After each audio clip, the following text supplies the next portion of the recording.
Needs no. No, it was updated. You know how these are. Yep. Huh? Do we have 4 people?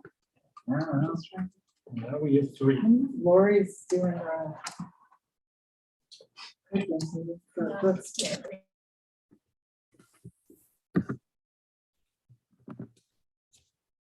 Hi, Gina. Hey, folks. Sorry, my little laptop here is struggling.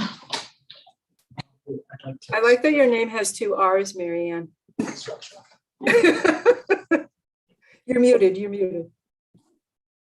I'm not sure how that happened. I probably should fix it. Let me go look at that. Also, like, I feel like I usually have she, her in there, and that seems to have gone away too.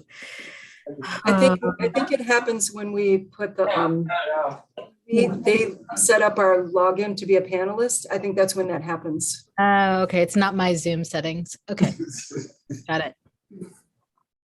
He asked for my pronouns for the first time. So, It looks like we can change it, so. Oh yeah, so good.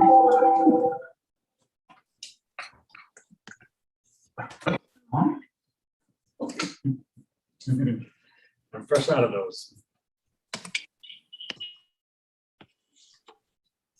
Forgive me. I'm sorry. I'm almost ready to do. Turn off your mic.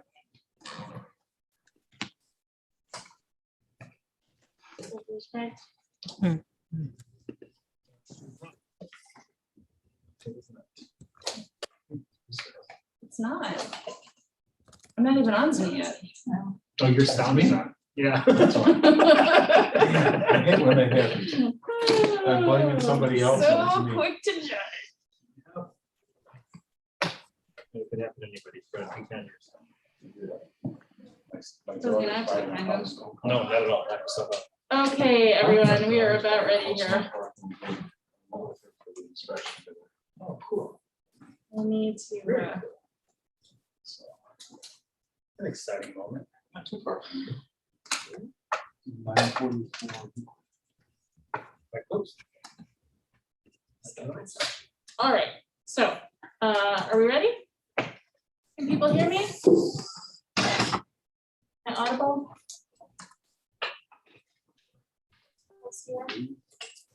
Can I get a thumbs up if people can hear?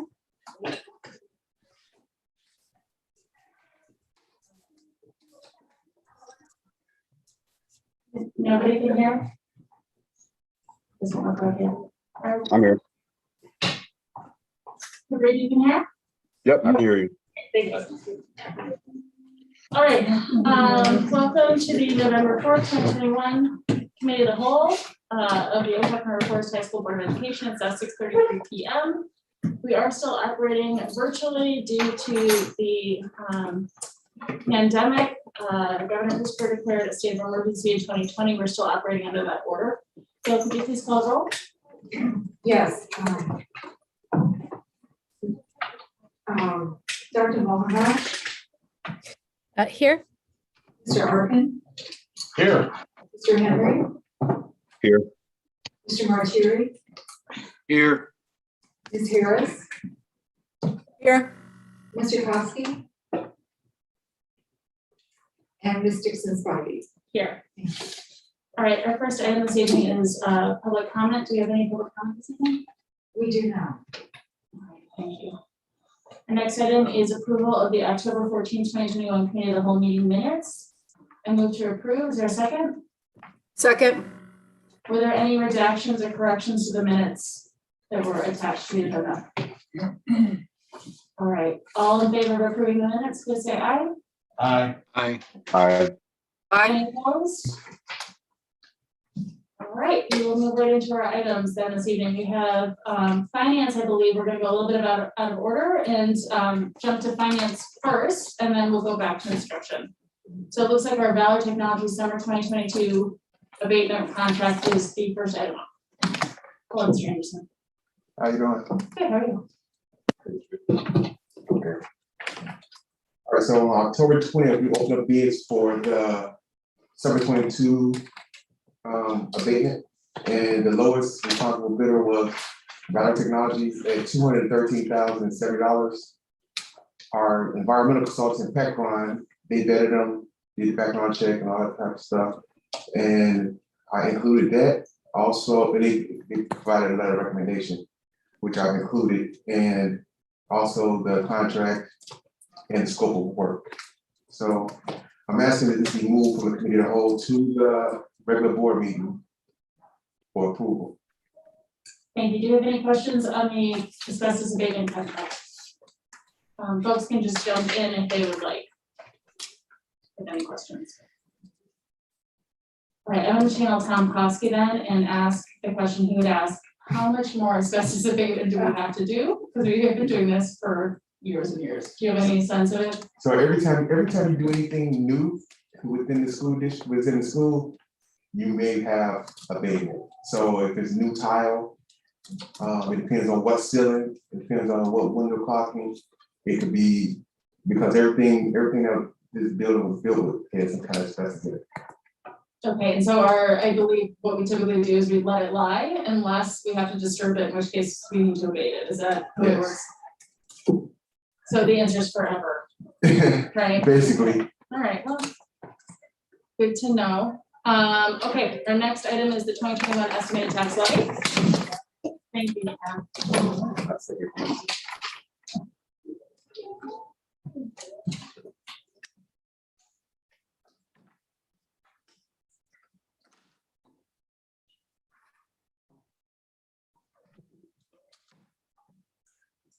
Everyone.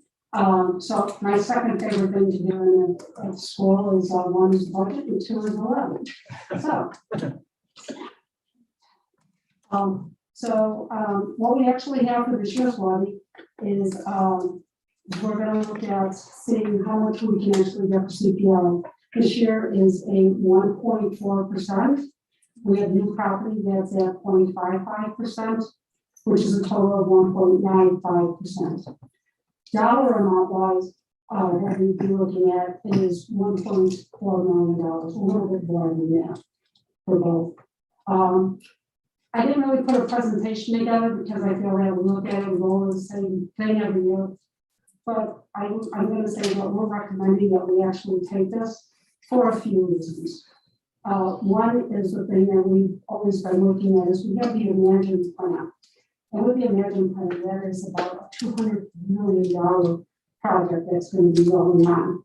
So by not taking our CPI and leaving our property, that is just basically compounding every year that we would actually be able to take the funds that the school would be able to use. The other is the fact that we've actually, we've been balancing our budget every year. We've gone through, we're very careful in how the money is being spent. We go through every single person's budget. So with that, we would, again, I think that we've done a good job of being fiscally responsible with the district. The other reason is the fact that we have a CIP, which is considered construction in progress, and that is for our 10-year maintenance plan. Mr. Anderson is here if anybody has questions on management or again CIP. And with that, the request 2 years ago was 40 million, 50 million, or 60 million.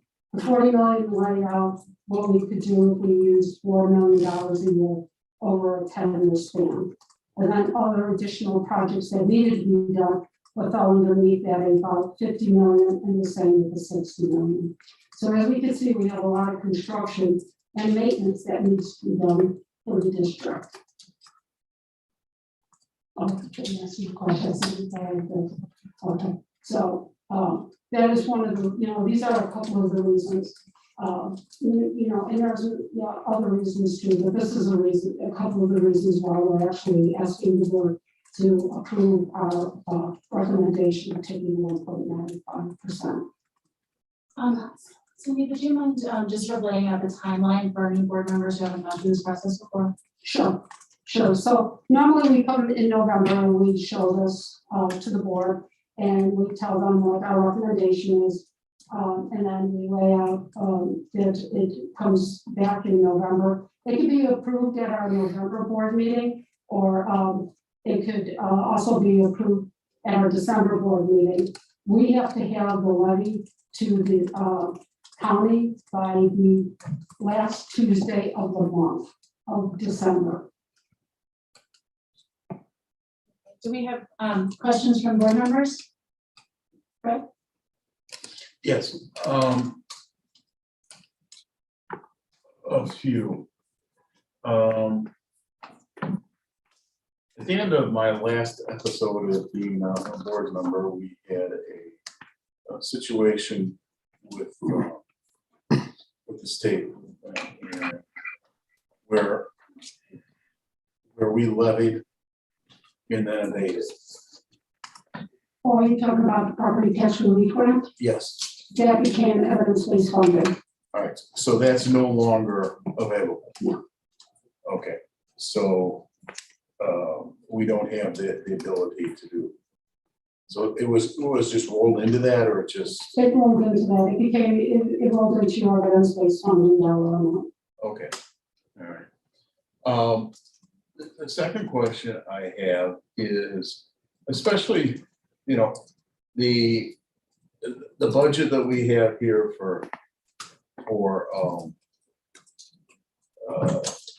maintenance and capital projects outside of project one, the 5-year, you know, we're well over the average of $4 million a year when you add everything together, and especially with the life safety.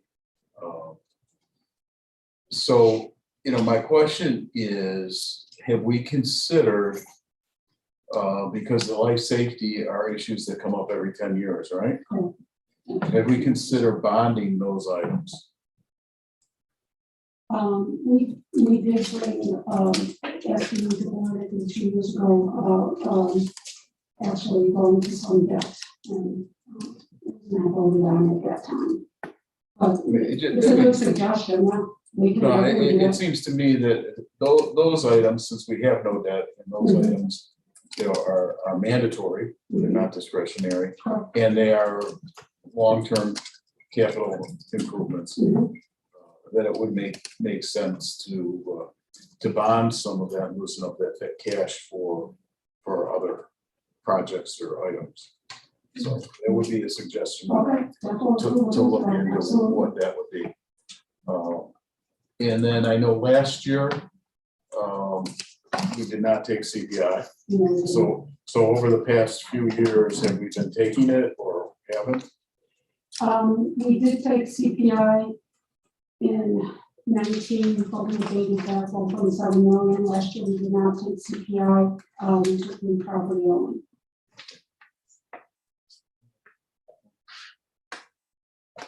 I think that's all I got. Thanks. Ralph?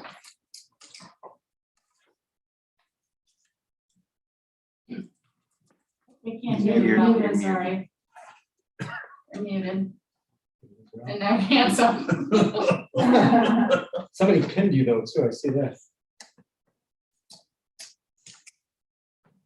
All right, well, Ralph is working on his technical issues. Does anybody else have any questions around the levy? Ryan, or Gino? Mary Ann had her hand up before me. Oh, okay. So why don't we defer to Mary Ann and then I'll go after her. And I don't know, whoever pinned me should unpin me because that's scaring them. Sounds like you're going steady. I think I realized I changed my skin tone to brown, and I think that means that my hand is not nearly as visible as it used to be when it was yellow. Sorry, So- I didn't even notice it. No. I was just realizing that I'm like, I can barely Then see you it. do that. I'll change my skin tone back to yellow, but tech issues. One could argue is sort of built-in racism in the system, but I'm not quite sure what to do about that. So leaving that aside, since that Zoom is not under my power, I think I just need a couple clarifying questions, and I mean, please be patient with me. This is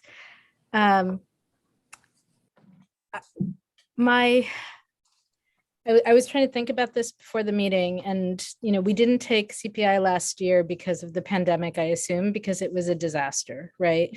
and a disaster situation, which makes complete sense to me. I agree with that decision. I wasn't here, but and I guess my question is whether we have a sense of whether Oak Park is still and River Forest are going to still be in a disaster situation for another year, at least recovery from disaster. I think we are on the upswing in a lot of ways, but certainly the job market is very chaotic for a lot of people.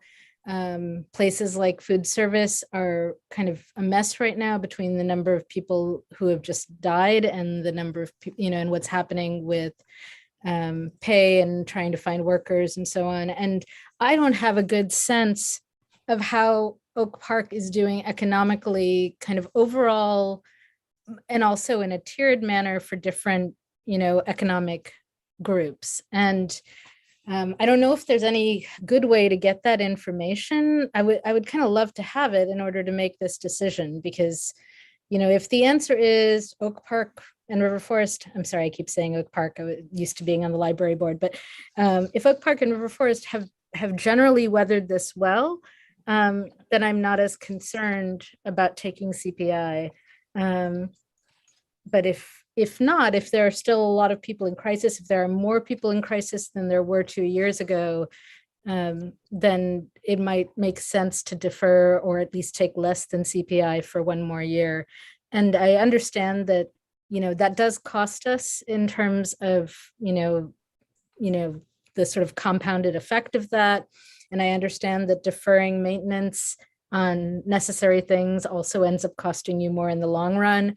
So I don't really have I don't know. I was sort of hoping Tom was here and could speak to some of this, or maybe Ralph can. But from anybody, if anyone has any thoughts on that, that's the main thing that's been fretting at me as I'm thinking about this issue. So I'll just throw it out there. Do we have any data around our current economic situation in this region? I don't have any currently, but I do know that another role uses like free and reduced, and we try and monitor that, see how many applications. And currently we are less than we have been. So they're not being filled out at this point in time. Yeah, if I could just give you some general data, because I haven't done an MSA analysis of the Oak Park region specifically, Marianne. But I do know that the vast majority of the jobs that were lost due to the pandemic are in the bottom decile to bottom quintile of wages.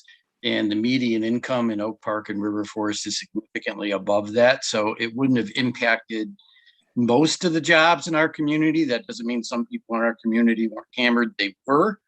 But generally speaking, it wouldn't have impacted most of our communities, either Oak Park or River Forest, the job loss aspect of it. And to get to, I'm glad actually you asked the other questions, because they really tie into where I was going to go. So first thing, I want to thank Cindy. Cindy, I think your reporting has improved significantly. And we're getting more and more transparent on our financial information and reporting. And I think that's a good thing, not a bad thing. And the more transparent we could be, the better. I am strongly in favor of taking the CPI increase, and for the specific reasons you asked questions, Marianne. One is this board historically, long before I served on it, long before even Fred served on it first time, had done a fiscally irresponsible thing of continuing to defer maintenance over time. And that just has built up sort of the mountain of deferred maintenance that we are looking at today. And at some point, you just have to pay the piper. You need a learning environment facility that's safe for the kids and that's up to date. And frankly, we are paying for the poor fiscal practices of the past. And I think it's incumbent on a school board, and it may as well be our school board, to bite the bullet and basically say we can't keep deferring maintenance costs to the very old building, and we have to get it together. And especially if we're going to be going down a project 2, possibly a project 3 to enhance it, let's make sure that it's not falling down around our kids' ears. So I think I would not be in favor for that reason. And the other thing from a reporting standpoint, Cindy, in the past, what we've done, and I think it'd be great for the new board members to see it, but we've shown the history of our levy versus what we could have extended. And I think we should do that every time we have this discussion. Different members of the public tune in, board members change over time. It's just really nice to show that history. And if you saw that history, it's not just the last year or two where we were not going to the full extension. It's been for a significant period of time. And as you indicated, Marion, that has a compounding impact.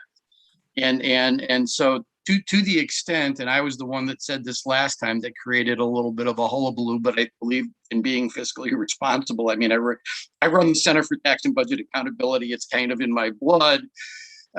If in fact we don't take the full levy, we as a board need to agree to cuts to make up for the differential in revenue, so that we're not running a deficit situation and just being so irresponsible that some other board 3 or 4 or 5 years down the road is going to have to go out for referendum or whatever to make up for what we didn't do.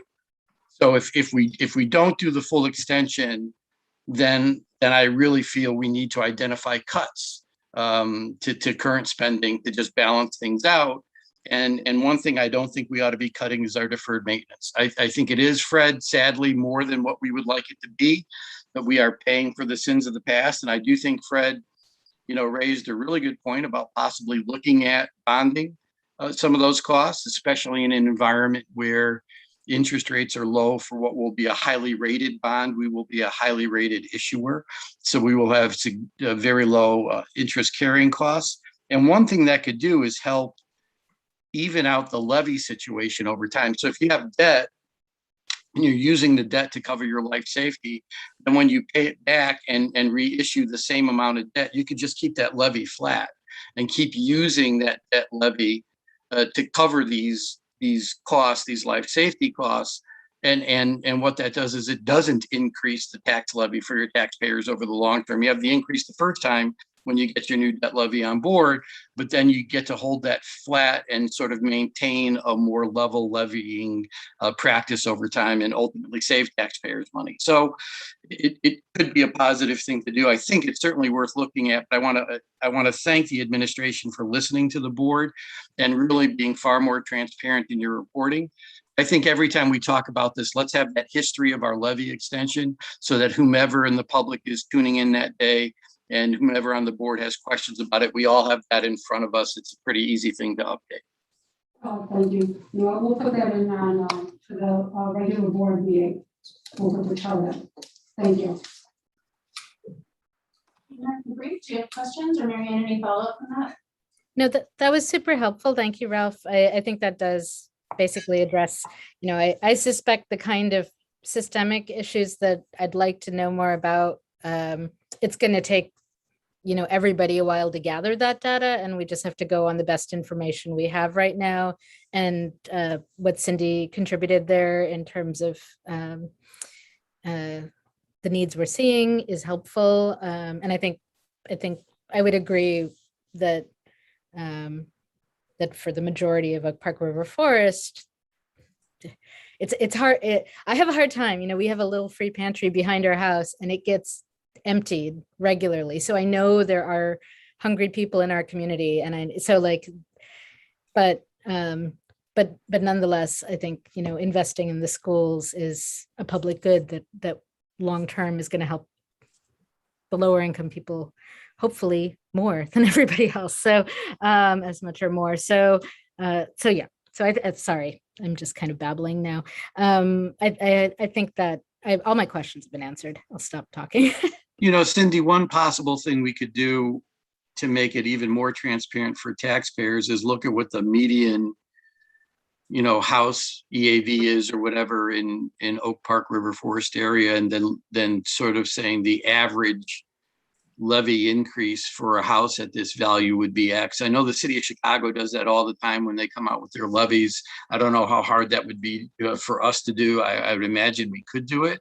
And that could just be another step towards transparency and making these very big numbers more approachable for our stakeholders so they really understand the impacts of what we're doing. Great.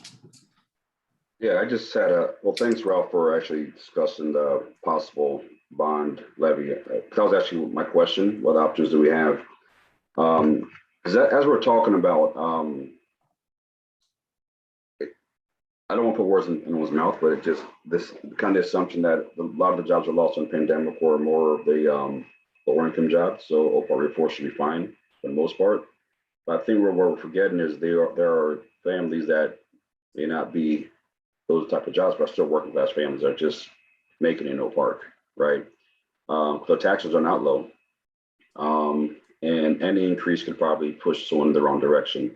Particularly when we're seeing a high rate of inflation on all of our goods right now, groceries, and that's projected to get worse in 2022. So I'm not that comfortable without seeing the reason why we definitely have to take a levy. I'm looking at the chart and I'm seeing maintenance on there. Yes, I'm also seeing an increase in other line items as well. So I have to be cognizant of not just people that can afford it, but people that might not be able to quite afford as much, or just kind of making no part. Because the reality is we're diverse, not just racially or ethnically, we're also diverse economically in no part. And that's the great thing about our community. So when we start talking about money, and it can even affect the renters, because if we take the levy and taxes go up and I'm a building owner, I must then increase my rent. Now those families are affected. So I need to be really convinced that this is the absolute best option for our community, because it's not just, oh, we can afford it. So I get we have to invest in a school. I do understand that. I understand it was not managed the best in the past. But for me to say, hey, families that are kind of making no park and they're doing okay, say we add more to that, then they'll continue, because taxes never go down again. They go up, right? And we've seen inflation of goods, high inflation throughout the pandemic. And what's the new normal? I'm not sure. Will it go back to what we think is acceptable? Maybe not, because wages don't go up the same level. Inflation has gone over the past several years. So I'm not that comfortable yet. I'm newer to the board, but I have to kind of see, we have to do this. There's no other way. That's why I like Ralph's option. I like to discuss that more, because I don't really want to increase taxes on anyone, particularly when the Cook County appraiser is not doing the best job of actually adjusting taxes, and it's affected a lot of Black communities in Chicago. Taxes are going to be a problem, and I just really want to make sure it's the best option for our communities.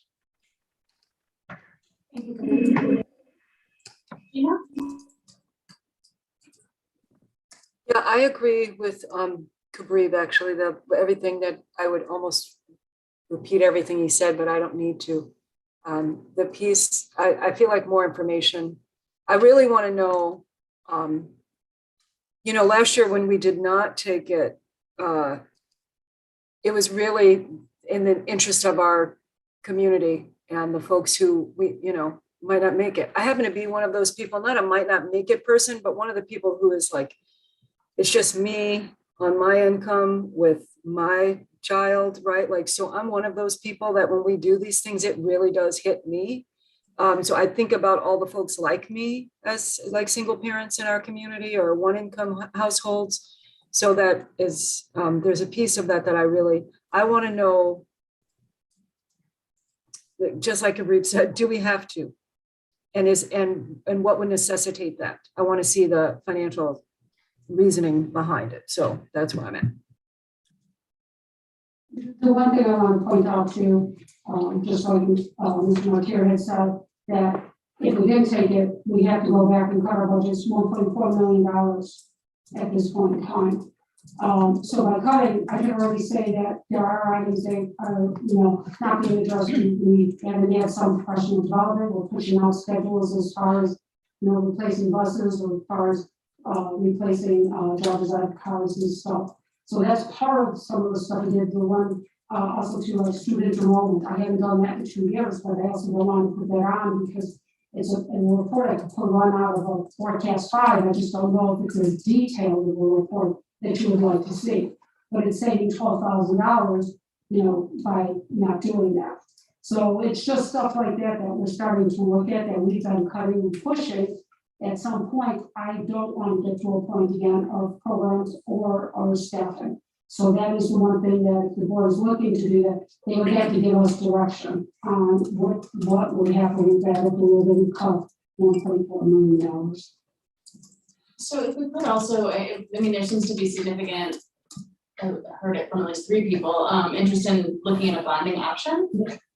So if you could maybe bring that to us for the regular board, that would be helpful. I know Tom has a lot of thoughts on this. Of course, he's not with us this evening, but I think that would be helpful to help us assess how we want to levy and what that would look like for this year. Okay. Now, is that for life safety only? That was my point, was life Okay, safety. just I mean, life safety. You can look at Anything other else? options, Okay. but my point was just life safety. Ralph, did you want to say something about that? Yeah, I mean, Fred did bring it up for life safety. We could certainly do it for life safety. We could do it for some of the deferred maintenance, but it's not the initial time we go out for a bond. It's not cost-free to taxpayers. There will be then a new bond levy, right, to pay back the bond. What then happens is you stabilize that levy for taxpayers over time because you just reissue it, the same amount at the same levy going forward, and use the same amount of debt proceeds to finance, you know, the capital needs that you have, whether they're for life safety or whether they're for deferred maintenance. And so after the initial, you know, levy increase, then you get to keep a levy flat and not basically grow taxes. There's no such thing as free money anywhere in the world. So we just have to understand that it is a responsible thing to do because it does ultimately long-term save taxpayer money. Maybe not necessarily, you know, in the initial year of the issuance and the levy to cover the issuance. You know, and the second thing is, you know, I get all the comments that not everyone is in the upper middle class or whatever that lives in the Oak Park or River Forest area. In fact, the communities, both of them, including River Forest, by the way, are getting not only more diverse, but are attracting people of a wider range of income over time. That is what is happening. On the flip side, we do have to look at our fiduciary responsibility to run this school and to fund a high quality education for all our students and to make appropriate investments to ensure that we could implement an equity initiative with fidelity that has the capacity to change the system. These things aren't cheap.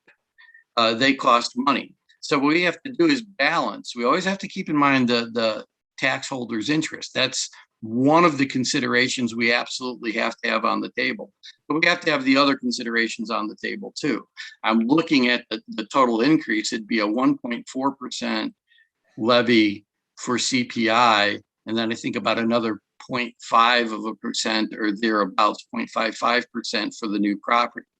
So this is not a major jump. And I do think, Cindy, this is where the context would be helpful for board members to see that our levy history has not been one of going to the CPI max over the last number of years. And that when you plot that curve out again, you know, what the extension could be versus what it actually was, you see that we've provided significant taxpayer relief.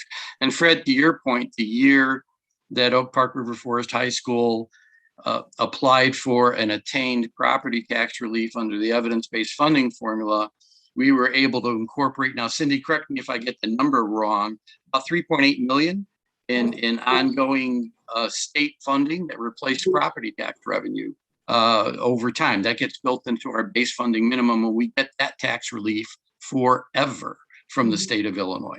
So we've really built in some nice property tax relief, and it's always something that I think we should consider. But I think, to go back to my other concerns, boards have found ways to reduce taxes and pay for those reductions in taxes by deferring maintenance. That's irresponsible.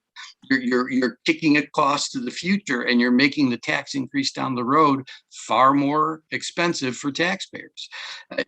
I think recognizing that there are trade-offs here, we need to do what's fiscally responsible one way or the other. And I am very much at this point in favor of turning that ocean liner around midstream on deferring maintenance and getting the deferred maintenance caught up and off our books. So that's not a problem future boards will have to deal with. That'll plague future families. But if we are in favor, if the board votes to cut taxes, and I'll be in the minority, I'll be a no vote on that this year. But if I get outvoted, I will support the board. That's my job as a board member. But I will ask that we identify as a board an equivalent amount of cuts to cover the difference, or otherwise we're not being fiscally responsible. And I don't think those cuts should be on deferred maintenance, which really, really over time compound and create a much bigger problem. I think they ought to be out of current operations. So I appreciate what everyone has said. I think Bree, you raised great points. Not a one of which I disagree with, but I'm just giving you my view after having sat on this board for a couple of years now and looked at how finances were handled in the past and trying to create a pathway to having really sound and responsible fiscal practices going forward. Thank you, Ralph. Any further comments or questions from anyone? Agree? I think you're talking, but you're on mute. Yeah, just one last comment. Yeah, thanks for that, Ralph. I think it would be helpful to have a historical context of the levy in the past, because I'm looking at it based on what, a 6-year projection of from today till 2026. So that would help. And I would never want to defer further maintenance. My daughter did go there, so I was aware of certain deficiencies we had at the school. So I do understand that. But for me to be comfortable and be fiscally responsible of people's households as well, not just the fund at the school, but households of people in our communities, is this the best option? Is there another option? I just don't really know, because as being new to the board, I don't really have an historical context of where we were before to now. And we do have to be responsible, and we don't want to keep deferring maintenance and not investing in our kids. And can a cut come somewhere else? Not to service for our kids, of course, but it's just not knowing enough about where we were, where we are now, what we have done, what options have we looked at as far as balancing the budget. But again, I'm willing to do what's best for the community, but I have to think of every subset of the community, not just who can do it. I mean, I just have to make sure we're being fair to everyone here and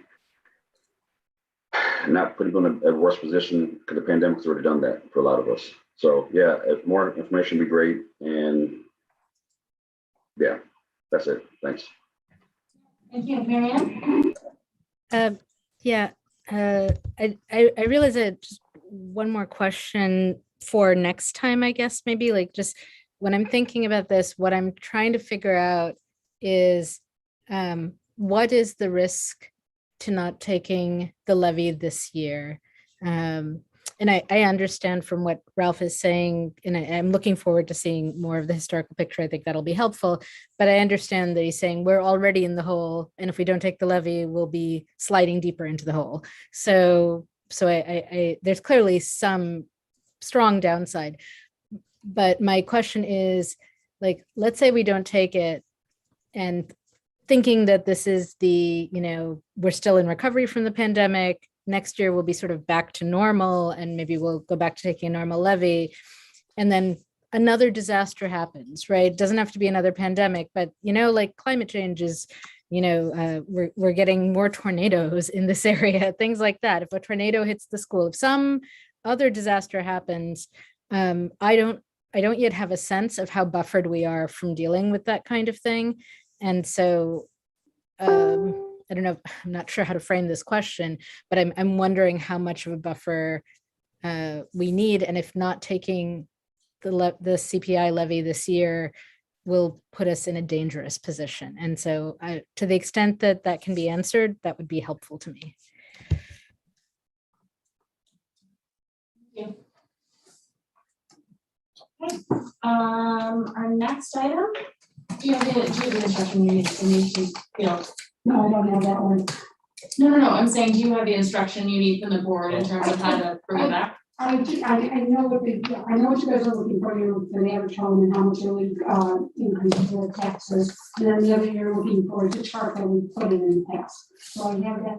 I'm not 100% sure for the last question was that, you know, that she's looking for. I think what she wants to understand better is how close to the edge we would be if we weren't to take a levy this year, right? Like how dangerous essentially that would be to our economic stability of the Okay, district. I mean, okay, because that might be hard sort of to predict, yeah, but because she was saying, yeah, because a buffer, with liability, I was ensuring like, you know, catastrophe. Is that what we're talking about? Yeah, Cindy, both you and Ralph also mentioned the fact that if we don't take a full levy, cuts will be warranted. Yes, What exactly. are those cuts? Yeah. What exactly would they look like next year, and what implications would doing those cuts for next year have for us over the next 5-year projection, whatever else our 10-year maintenance plan would, you know, how that would roll out. So that's a conversation we can have. I mean, Okay. within the 2 weeks between now and the next meeting, we'll do our best to get an idea of exactly what that we is, have at until least in the December short though. term. Yeah, and my one request, Cindy, is that if you do model that out, I mean, so just going to the design of the structural deficit models that I'm familiar with that have gone through peer review at the U of I that we use, I would like to see if you could model out the compounding impact of that, because you can never get back what you don't take in a levy. So if you could just sort of show the compounding impact of that over time, it really, you know, 1.4% this year turns into a lot 5 years from now and a lot more 10 years from now. So I don't know how far out you're comfortable. We have a 30-year structural deficit model at CTBA, but it's based on the state's, you know, multi-billion-dollar revenue sources and expenditures. But if you could just build that out a little bit, I think that would help answer people's questions. And get to Mary Ann's real question is, what's this really cost us? I think that that's a fair question. And if we could get some good data to answer that, that'd be wonderful. That's perfect, yeah, and I did get the chart in last year, we went from 13 forward, we just didn't put it in for this year. So I could do it, that's not a problem, and try to project out a little bit more. Thank you. Thank you. I see you have Mr. Dubois there. Hi Frank, how are you? Hello, everybody. Thanks for joining us. I think Ms. Silva is going to present. Yeah. Frank is here to jump in and help answer questions. So this, the item that we brought forward is an agreement to transfer our archives to the Historical Museum for a 3-year period. We brought this forward earlier, I think it was in April, before the current board was seated.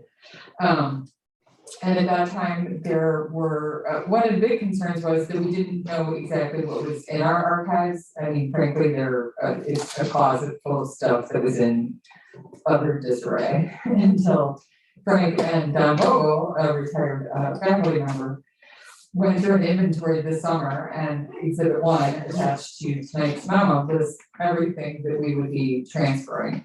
I know there was a concern about, is there anything especially valuable in the archives? Is there anything that, you know, was donated with the specification that it be displayed in a certain way or used in a certain way? And so they've gone through everything. There were 2 books that have some value that we'll keep here at the high school. There were no items that had requirements around how we use them or display them. So we have a complete list. This would be a 3-year loan. And that was another concern at the time in the spring. We were asking for a transfer to in ownership to the Historic Museum. And this would be a 3-year loan, and then at the end of that period, we could either extend the terms of the contract, the board put out to donate the items, or you know, if we couldn't reach an agreement, we could bring them back to the high school. Although quite frankly, we don't have the means, and this is why we want to transfer them. We don't have the space, nor do we have the staffing capacity to really care for these items and make them available to the public in the way we would really like them to be. So I think that's pretty much everything. I'll open it up for questions, unless was there anything you wanted to add, Frank? Yeah, we're excited about the possibility here as we try to tell stories about Oak Park and River Forest history. The high school is such a central institution to the 2 villages, you know, linking them together in a very important way. And this is a chance with the looming 150th anniversary of the high school as sort of the starting point in this 3-year period, because this Exhibit 1 that's one of our goals, is to continue to sort of expand this finding aid. There's a lot of just boxes, but to actually break it down to the folder level so that it's a much more usable document. And also the accessibility, because nobody wants history, those of us who love history or work in the field, or we want our community to know all of the stories of our community. You want to keep on using the material. So the idea that it's accessible through our research center, accessible in my personal expertise, the expertise of our staff, our key volunteers. We have historic good relationships with the Dominican University Archives program. They have a master's in library science program that we currently have several students working from that program in our museum. So this idea of not just moving the material to a different location, but actually using it much more actively is the plan. Love it. Okay. Questions? I'm assuming Mary Ann has some. This seems totally in her wheelhouse. Nothing, you have to have questions. I don't know that I do actually, but I will. I'll try to come up with some. Let me think. Somebody else. Oh, please don't. Let's shorten meetings. If you don't have some, let's go on. I'm honestly okay. Actually, I don't think I do have any questions. So thanks, Frank. I appreciated the report. I know that this is also an area of interest for you. Do you have any questions? No, I mean, the only comment I made was, a concern that I have is that the school retain title to all materials. And that's the case over this 3-year contract, so I'm fine. Absolutely, and I can't wait to go see whatever exhibits are created at the museum. And here at school, part of the idea is that we'll have, digital or actual displays here at the school. Right, and I hope that, I certainly hope that, after get past COVID, that we bring our alumni back, and that we have a realization that, especially in the fall, typically when alumni classes come back for reunions, that is a great time to have these special exhibits, rolling out and available. And the 150th anniversary, as Frank mentioned, that we'll be kicking off that celebration. 23-24 is going to be our year celebration. So 2 years from now, hopefully we can let the public in. That's right. Yeah. Right. I did have a comment. It's not a question, but I will just say that just for the record, for anyone who might be viewing this who hasn't visited the Historical Society yet, it's just terrific. When we first bought our house, we stopped by, and I think, Frank, it was probably you, somebody 12 years ago walked us through things like the firemen's records from 1885 that showed the details that showed that a piece of our house was once this open sleeping porch, and it really helped us reconstruct a host of things that we wouldn't have known otherwise. And it was a treasure, and we got a copy of the materials to keep, and it was just great. So I encourage everyone to go visit. We're going to flood you at the Historical Society with visitors, so which would only be a good thing. So. Just one of the things that we've really enjoyed being in closer proximity to the high school is some of the class trips, et cetera. Like Tyrone Williams has brought several classes over time, and has done some of his own research related to his PhD program. So it's this idea of the connections in the community. And I think after if this transfer does go over, one of the things I really would like to do is to sort of maybe formally bring some of you by individually. Obviously, thank you so much for the kind words that you've already been there. But realistically, I think it's something we want to have a more ongoing relationship to make sure that we're really kind of meeting our obligations here. So. Well, and you've actually moved since I visited. Yeah, exactly. Right? So I wasn't gonna. I would say that was our old location, and actually, honestly, everyone says our new location is better, but I think it really is. Even though Pleasant Home was a beautiful place, it still is a beautiful place. This facility is much more. You walk in and you see the history of the community on the walls and around you, so to speak. So I think that's really a great part of why we moved there. So. I did have a comment, then just a quick question. Comment is, it does make sense because based on using our stats, highest best use of the time was not to obviously do this. It was sitting in the closet, so it was going to go into disrepair. So it makes sense to have it managed and then displayed for community elsewhere. I guess my question is, I'm looking at the cost. It seems to be going about $1,500 each subsequent year. Is this like an indefinite payment we're making over time while it's there, or is there, or what's the plan after year 3? So the contract is for 3 years, and then at the conclusion of this contract, the board at that time will need to decide, do we want to transfer ownership? In which case the fees would stop, it would become the property of the Historical Society. Do we want to extend this contract on similar terms? Or if we can't come to an agreement, do we bring the materials back to the high school then? Which I have to be honest, I hope doesn't happen. Right, it doesn't seem like it's a good use of our staff to actually bring it back and maintain it. I just wanted to kind of know where our options were when it's 3 years are over. And to Fred's point, he did ask, they like to keep ownership of it. So I think that is important to the school. I just want to know everything as far as 3 years will come and then what. But yeah, I think it's great that it will be displayed for the community to actually see it at large. Just more fiscal and future question. All right, great. Well, thank you so much. We can move this to the regular board meeting. Right, we'll bring it forward the regular for action. We look forward to seeing Thank you it. so much. Come visit. Thanks, Frank. Thank you, Frank. And I am part of the next item as well. Yeah, Ron is not in here at the moment, so. Okay. Just take it. This is really, I mean, honestly, it's kind of a formality, but we want to make sure that we are abiding by district policy.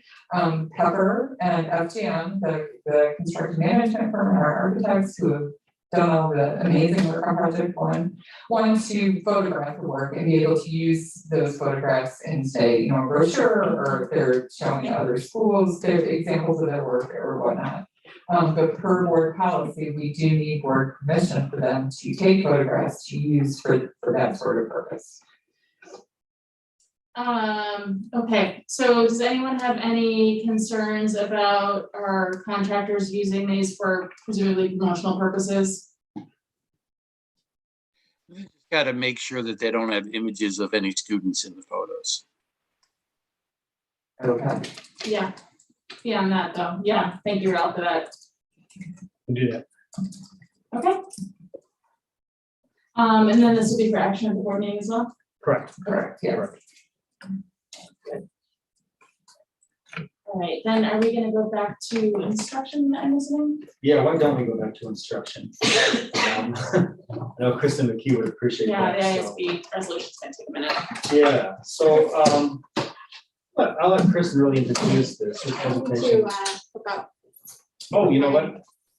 You want to do, I'm sorry. I have to project, right? Yes, do you have the link to the board meeting? Are you able to log into the board meeting? I do. Is that what you want me to do on Zoom? Do you want me to bring Okay. up the slideshow and click through? Do you want to do He that? has access to it. I thought that was just if I was on Zoom.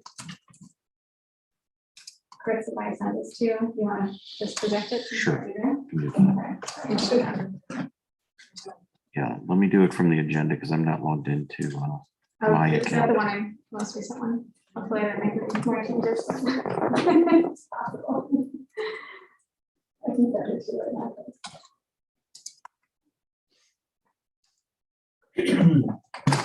Thank you for also allowing some shifting of the agenda for me. I appreciate that. Sure, of course. Of course. You know, I'll note before Kristen gets started too, that we also have a guest here, Spot Jimenez is in Zoom as well to answer any questions there. He's just logged in, so. And Kristen, sorry. All right, so as there it is, okay. Hi everyone, the purpose of this presentation is to help describe the process we've been undertaking to refine our data strategy here at Reorganization, and to provide more details on how we are applying our data strategy to support our freshman curriculum structuring. Next slide. Go to the next one.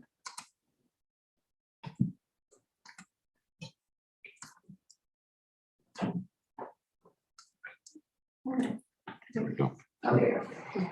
Last school year, I set out to build a plan that would make Oak Park a more data-driven organization. I had a vision, but I didn't have all the tools. We partnered with a consultant, Bob Jimenez, who has helped us methodically build an approach to how we do data. The work started with our school's goals and what we hope data could do for us. Then we investigated the roadblocks preventing us from reaching those goals today.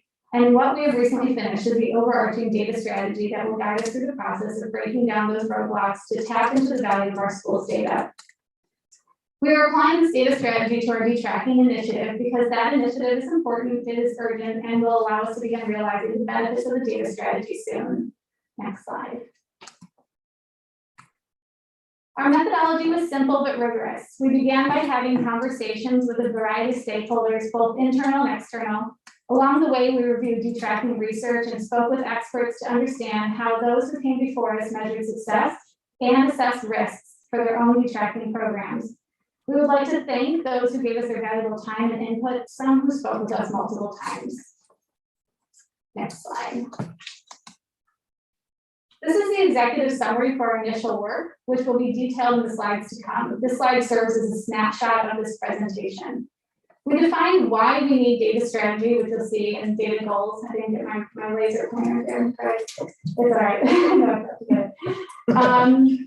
And what we must overcome and where you see roadblocks to implement it. We then put forth an implementation framework and how that strategy would apply to detracking. It is important to understand that the implementation process to come is not linear. It is a process that I foresee requiring refinement and revisions as we move forward. Next slide. So ultimately, we are using this data strategy to gain a clear view of progress toward goals so that our team members can make timely, data-driven decisions that are easy to integrate into a compelling story for our stakeholders. A well-deployed data strategy not only will save time, but help our teachers, technologists, leaders, and the broader team apply their expertise to well-packaged data. Next slide. So the data strategy is built around 3 domains: data, analysis, and decision-making. Data refers to the asset of data itself. Analytics refers to the models used to extract insight from that data. And the decision-making category is about the mindsets necessary to apply that insight and actually behave differently. Next slide. We've divided each of these domains into 3 implementation elements. These are useful because they allow us to methodically apply specific recommendations to the right parts of the problem. Taken together, they will help ensure that we haven't missed anything. Next slide. So how does this apply to the detracking work? Next slide. I'm not going to read through all of these, but what you can see as you read through is that we've taken some of the most important activities within each step and highlighted them here to give you a flavor for the approach. What you see here is a flexible template for data strategy, but when we dove into detracking in particular, we realized that a distinction between performance metrics and organizational change metrics is valuable. Next slide. We've been calling these organizational change metrics program health. Those metrics are about understanding how we, the adults in the school, are working together to achieve the goals of the freshman curriculum restructuring. Program performance should surprise no one. It's about how we measure the results of our efforts and how students are performing along the way. The reason we have this distinction is that our research showed plainly that it wasn't just about student data or even pedagogy. And Dr. Spite wisely pointed us in the right direction when he said that it was about adults' response to data and their belief in the theory of action that would drive results. Next slide. As you may remember from the presentation by Dr. Fiorenza, our data strategy needs to be responsive and consider not only our long-term goals and outcomes, but what needs to be done on a monthly, weekly, or even daily basis. I don't see him here, but I believe at the last board meeting, Tom Kosky asked about a plan for monitoring and making sure the car stays on the road instead of going in the ditch. That is his plan. So next slide here. So everything you've seen prior to this point is designed to get us here. Phase 2 of our work will be about applying the strategy to build a detailed playbook. We will be working with our 4 freshmen restructured curriculums. Our goal for phase 2 is by May to understand the teacher's needs and the needs of those who support them, then identify how data can meet those needs, and ultimately build working data tools that put the information right at our fingertips. To be sure, this is not the work of one or two people and will take dedicated time and effort as well as talent. A cross-functional team is critical, as is participation from the end users who are the ones that drive this work. Next slide. At our most recent equity training, which was actually 2 days ago, we read a passage about equity and assessment. There was a quote that resonated with me and I thought relevant to this presentation.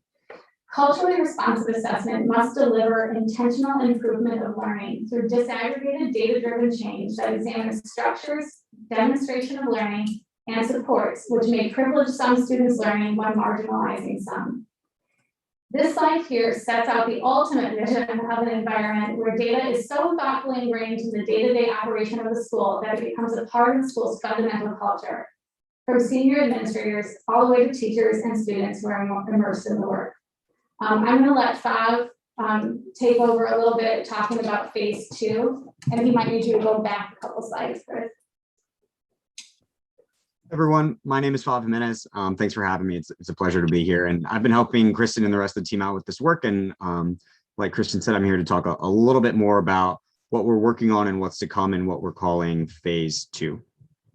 So I think Kristen put this forward really clearly, but it's worth reiterating that this is really where the rubber hits the road. We've been doing a lot of thinking. We've been discovered a lot of different things that are of tremendous value, but this is where the team actually starts to take those insights and apply them and get their hands dirty with the process of really using data to make tools that people can use every day. So I think probably it's productive to talk about the outputs. What are the actual deliverables? Like what's going to be different at the end of this work? So most importantly, the team is going to, and the team, as Kristen showed a slide about a couple of slides ago, but the team is going to build the competencies that are going to let them do this work on their own without a consultant like me, and to do it at much greater scale. And I wouldn't exactly call that a deliverable, but I do think that most of us consider it to be the biggest value add of the project is that skill development. But there are some hard kind of outputs that we are going to produce. And so in terms of tangibles, the first is to take those KPIs that we started to think through in phase 1 and narrow them down to a much narrower band of metrics that each individual person should be focusing on day to day. We don't really think, and the research doesn't really suggest that anyone can handle more than a few things that they're supposed to focus on at once. And we have, I think, a really good understanding of the types of things we think people should be focusing on based off our research the last several months. But here we'll be getting very specific so that we can put hard data on a page in front of a teacher or a coach or whoever it is that is getting a data visualization or a dashboard or whatever you want to call it built for them. So the next thing is those dashboards in particular. So and these are going to be dashboards that are about guiding decision making. And so the first one we're going to focus on is one for teachers for a particular course level, and then roll it out to others. And then the next will be for some type of leader as part of this next phase that we determine along the way is most in need or could put a data visualization most to use. And that might be a coach. It might be a coach and division heads. That kind of remains to be seen who needs it most immediately. But for this next phase, we're trying to really focus on a narrow group of things that we can handle as we teach, or as I and others teach the folks at Oak Park River Forest how to go through this process and then roll it out at much greater scale so that all of the, everybody is using it. So the last kind of hard deliverable that we're going to be producing is the next iteration of the data strategy. So you guys got a very diet version of that in what Kristen just presented, and I think she beautifully ran through the essentials. But we're going to create kind of the next pass at that after having kicked the tires on the plan by actually building things for real teachers in the real world that they use in their practice. And so it's going to be moving from the abstract to the concrete. And we're pretty sure we're going to learn a lot along the way that will change some things about this plan and make it more into a playbook that can be quickly applied in other areas. So I think that's really what I wanted to hear, is make sure you guys understood the deliverables, but I'd love to hear folks' questions and use our time answering the things that people are interested in particular. Thank you both for that. Questions by board members? I don't see any hands. Rob. Yeah, I just this. You're on mute, Ralph. Crap, I hit it, but you know, I didn't, I must have re-hit it. I'm bad at Zoom. So the performance metrics for students, will there be discussion with the board as they're being developed so that we could understand what kinds of things you're looking to measure? And that maybe, I don't know that we necessarily want, I think we do want some input on understanding what those measurables will be and how they will disaggregate data. I mean, I'm very interested in that. And I think from a educational standpoint, really, the bang in the buck that we are looking for from this is higher performance from all our students across the board. And so I think we're going to really want to understand how that's being monitored with the data, how often it's going to be looked at, how often it's going to be reported to the board, and what specific categories will be included. And there are so many positive outcomes you want an educational system to deliver that, you know, it's not necessarily just the traditional ones I'm curious about. So I'm just asking that we, you know, that as these metrics are being designed and the dashboard is being put together, that the board at least be included in the conversation so we understand them and make sure that the key issues are being covered. Do you want that or do you want to put something? You can respond to, yeah, you can respond if you like. I just think the answer to Ralph's question in the most simplest way is yes.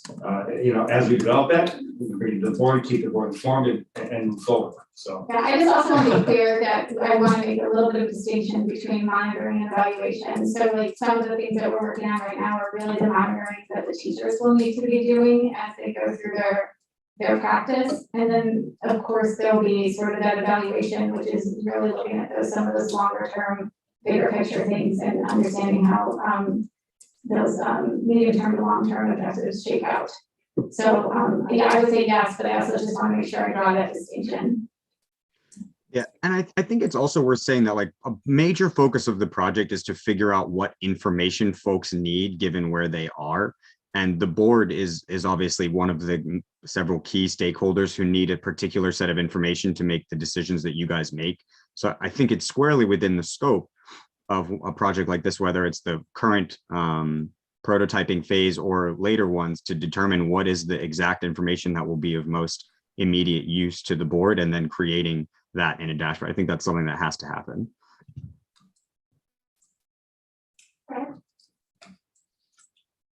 Yeah, kind of following with Ralph's question, but kind of taking it maybe a step in a little different direction, has to do with reporting out to our community. And will we be able to see short order in almost real time, all right, the metrics and progress that our students are making or aren't making, so that our community, whether it's on a dashboard or something similar, can see it. You know, we don't have to wait 5 years to say this is what our results are. We can see it in as close to real time as possible. Yeah, I think so. I mean, I think, yes, I think that there are metrics. I don't want to say all the metrics. Some of these are teacher, grade book data. Some of these are formative assessments at a very small level. But there are certainly metrics that I think we'll be able to look at, that will be reportable and that will inform you way before 5 years. And, I would hope, that again, that evaluation piece will be understanding sort of like how this look compared to a different set of data, right? Then the monitoring piece will just be along the way, making sure our students are hitting benchmarks and understanding who might need support, who might need to be retaught, who might need, so not less support, right? That's always the goal. So those would be the monitoring, and then all those other, like that medium term, some of those medium terms, enrollment pattern, grade data, test score out, like, more achievement, test score outcomes. I think those are absolutely reportable, if that's what you're talking about. Yes. Okay, thank you. Questions or comments from others? All right, Gina? Yeah, I was actually just going to say thank you for this. I really appreciate that report and the information that you shared.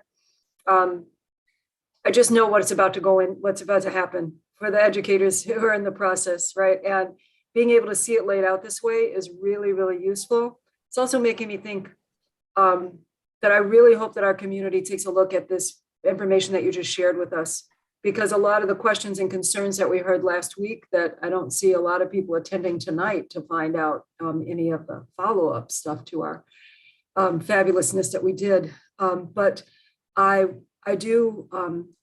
just want to point out that you're actually demonstrating some of the pieces where there were concerns and how those concerns are going to be answered and addressed as we move through with the data and actually taking a look at what's needed and what's happening. So I just really, really appreciate it. And I'm excited to see what, once the information starts coming back in, I'm excited to see all of the good news. So thank you. Thank you very much, Gina. Yes, thank you for bringing this. I think this is really a smart move on the administration's part, right? To bring in outside help as we need it, to make sure that we are doing the best by our students, and ensuring that we are operating with as much fidelity as possible. This is not an action item, right? This is for information essentially, is that right? That is exactly correct. Okay, so this will not be coming to the regular board. This will not be coming next week. This is for information right now. We will be progressive with this work. Got it. Okay, terrific. All right, if there are no other questions, I think we're good. So thank you both for being here this evening. Thank you. For us. Yeah, thank you for having me. It's a pleasure to be here. Yeah, we look forward to seeing how this goes. All right, sorry, I'm struggling here with my Zoom. It looks as though our next item is our resolutions. Every year, we typically send several board members to the Tri-I conference, which is put on ISB, ISBE, it's a whole bunch of acronyms. But they also have resolutions, and we have 2 board members going this year. I believe it's Fred and Gina. Am I correct in that? And so we have a couple things that we should do this evening. One is to see if either Fred or Gina would be able to serve as a delegate for the board, able and willing to serve. I believe it's right before the first session of the conference starts.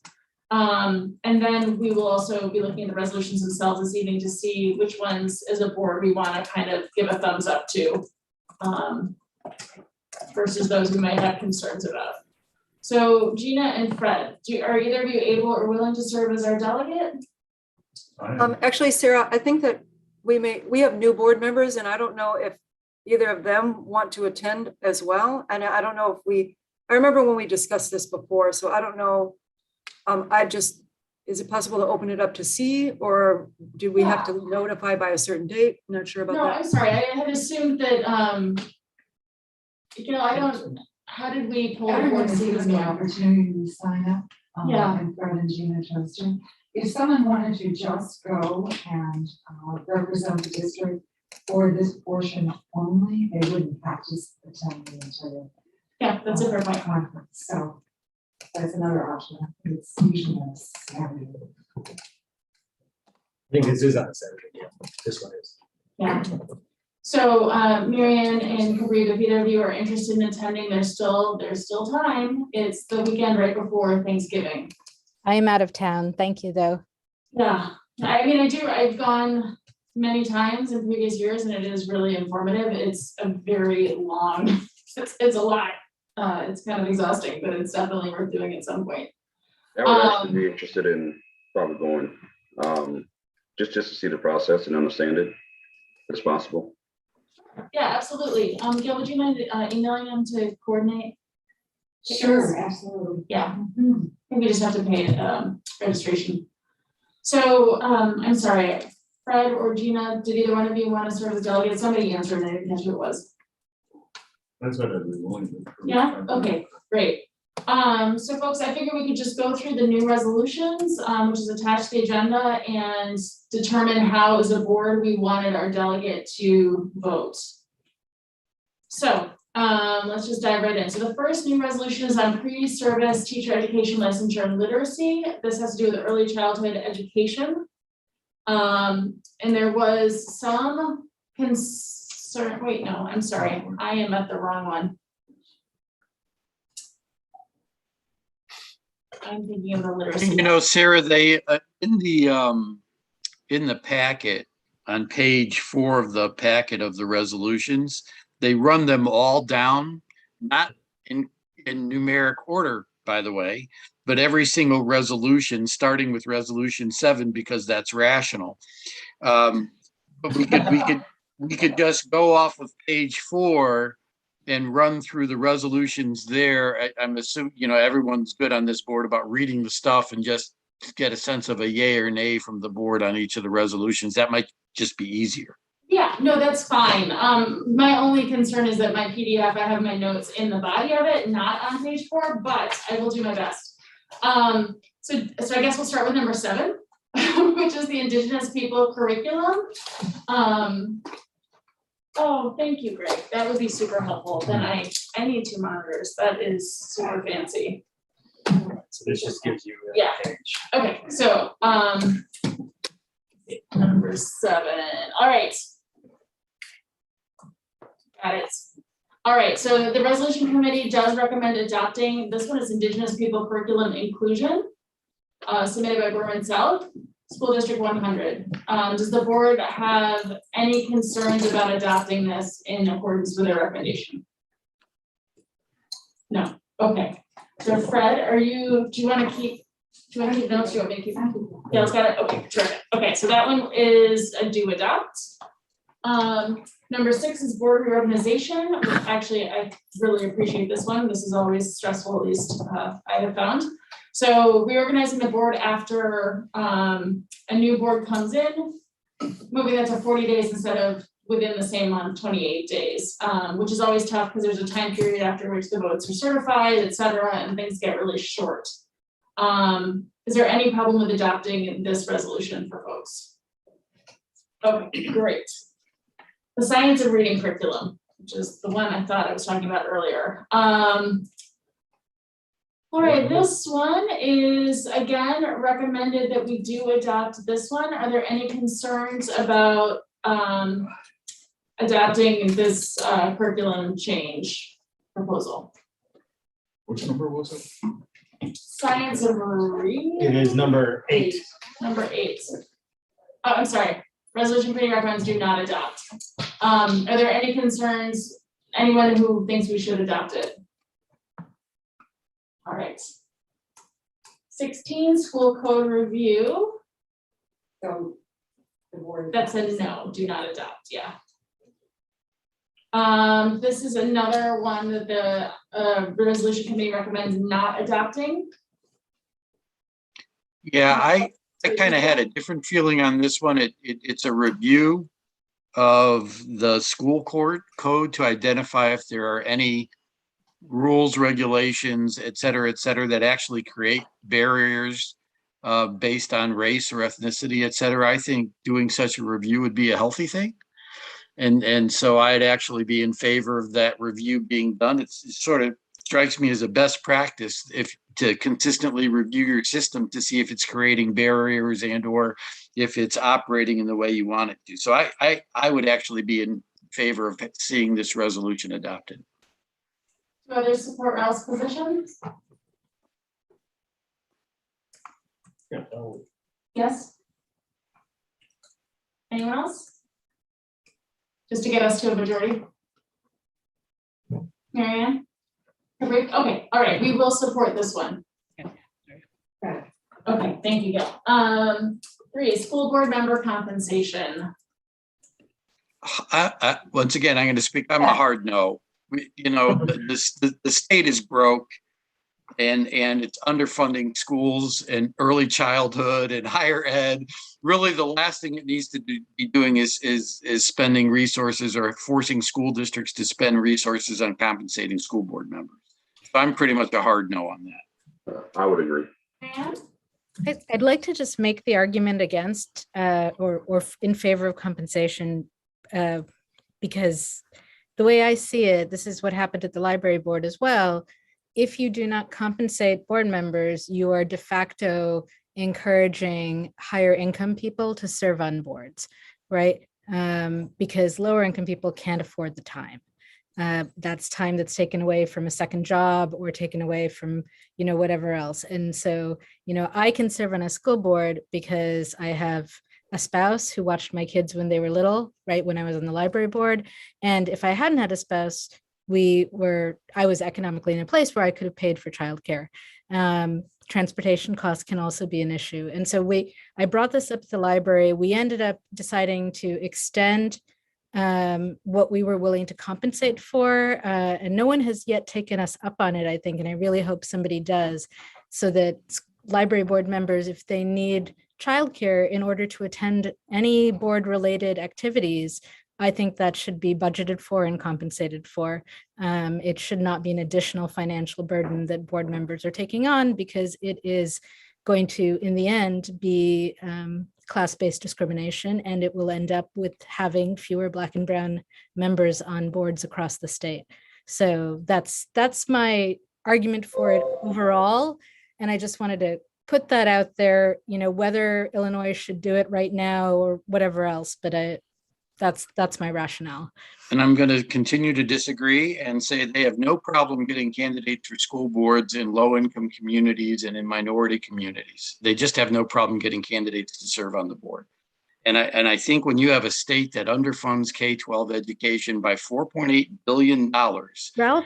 compensating board members is just not something I agree with. So I'm just saying I disagree with the position strongly. But I think you misunderstood what I said. I didn't say they couldn't get people to serve. I said who gets to serve is influenced by whether it's a compensated position or not.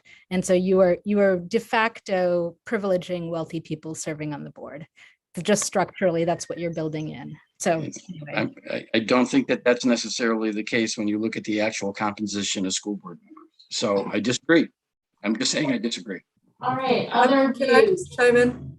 Yes, Gina. I'm actually gonna, I'm sorry, Gina, I think your microphone just went out.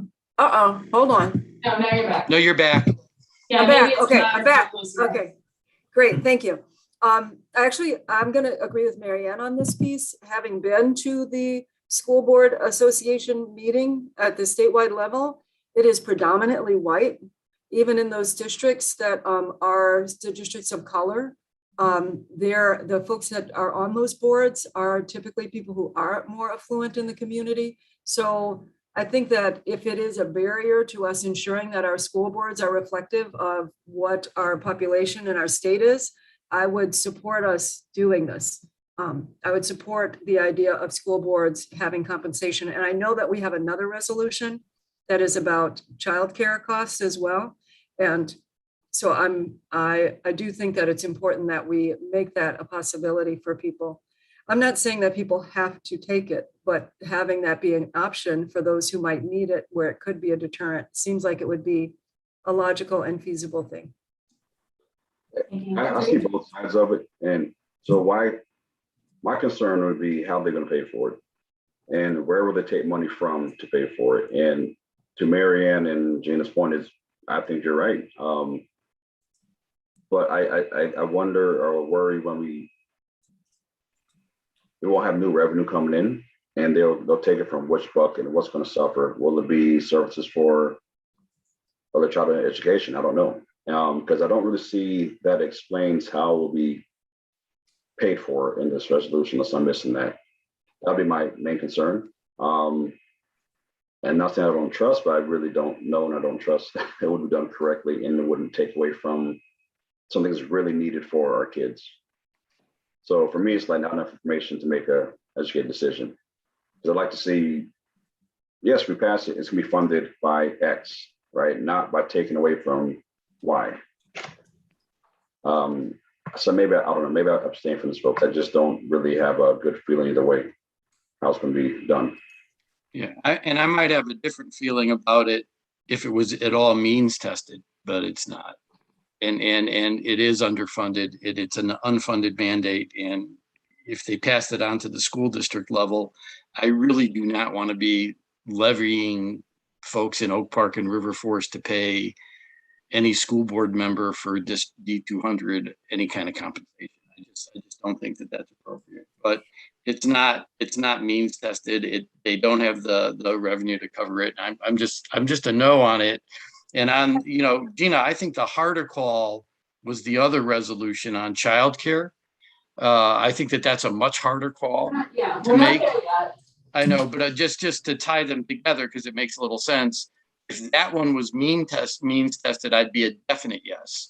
As it is now, I'm probably an abstain, mostly because I think if you choose to run for public service and a board member, you are doing it to serve the public good. And you got to understand that you're not going to be compensated for the position. So I'm probably an abstention on that one, but I think that one's got more merit, particularly if it were means tested than just broad school board member compensation. Just so you know where I'm thinking on those things.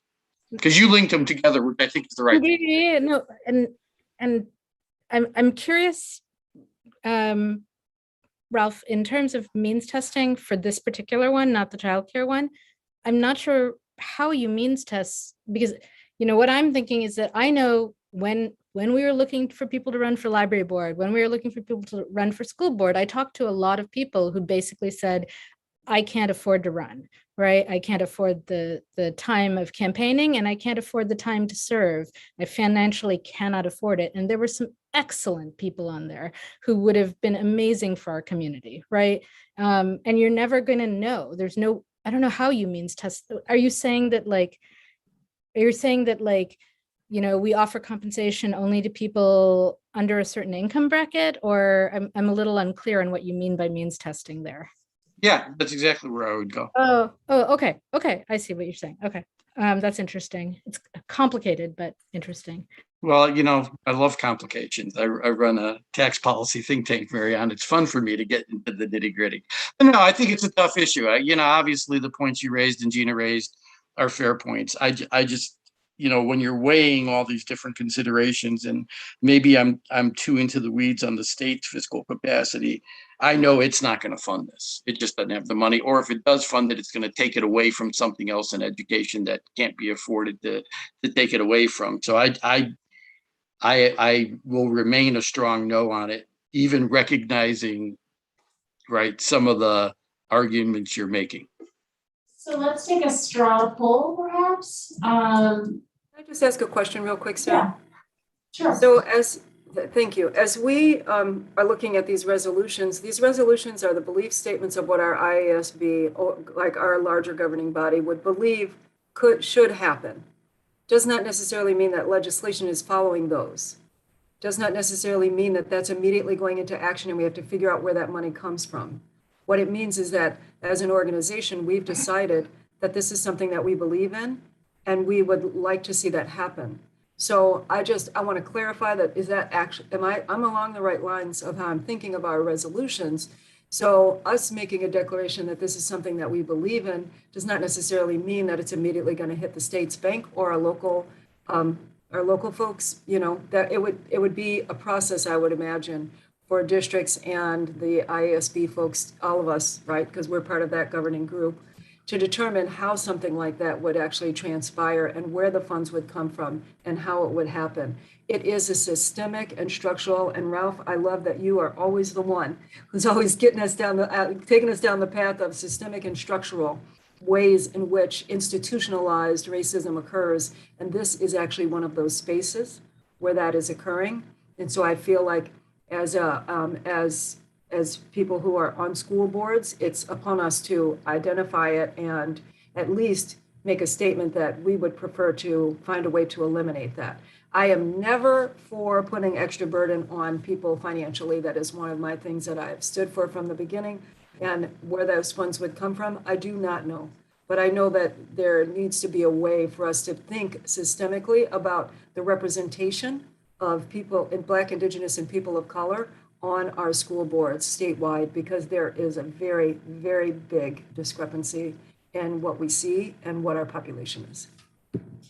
And I'll just add, the resolution says fair and reasonable compensation. So I think that is sort of opening the door to the kinds of means testing or whatever conversations, nitty gritty, that we're talking, that Ralph was suggesting. It's not saying, you know, we're immediately going to give everyone a living wage or something for serving on the school board. It's saying fair and reasonable compensation. And then it's a whole long discussion about what that looks like.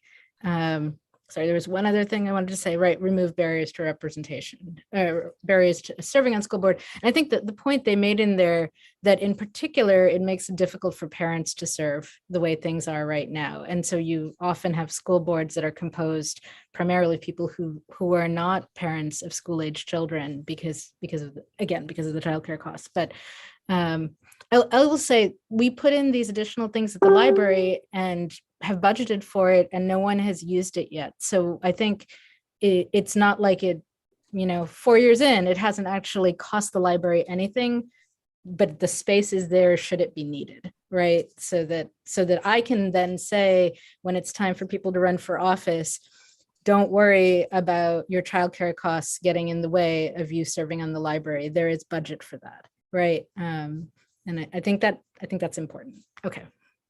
And so just to pile on here a little bit, my son was 1 when I first joined the school board. It's been his entire life, literally.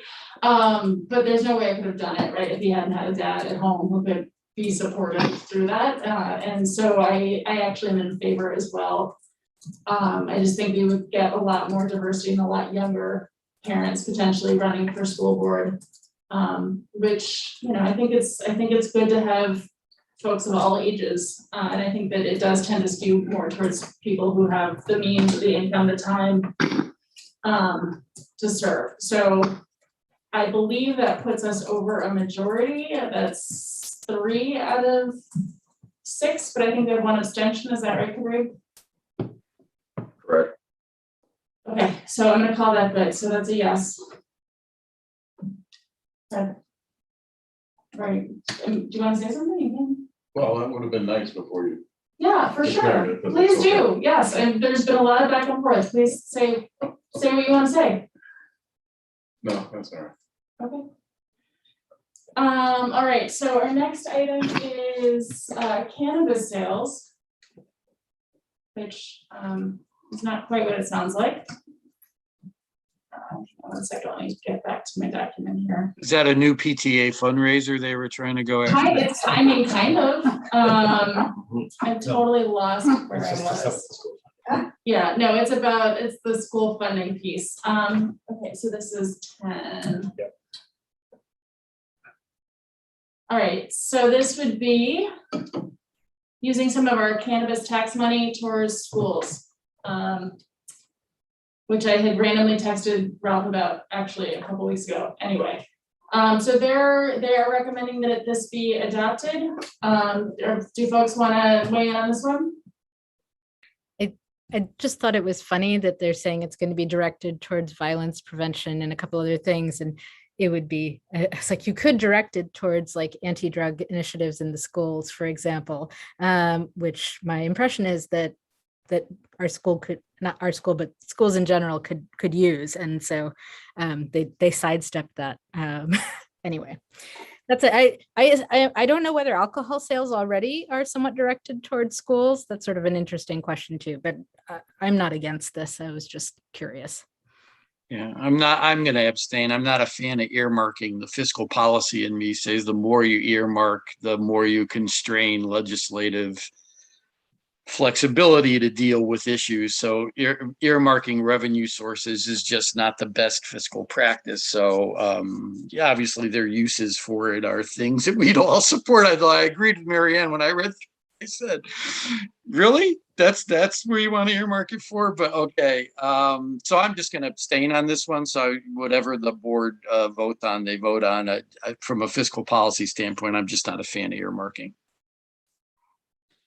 All right, is anyone against, other than Ralph, is anyone against adopting this resolution? I do have a question. Can it be modified once we go to the ISAB and kind of add language to it, or is it we're voting as it is written right now? I think it's as it's written because it's already gone through a whole process to get to this point, but Gina attended last year and she might have a better sense of whether they do any amendments on the floor. They do amendments on the floor. Okay. Okay. The reason why I ask, because I'm curious that why they didn't include like mental health services, because a lot of,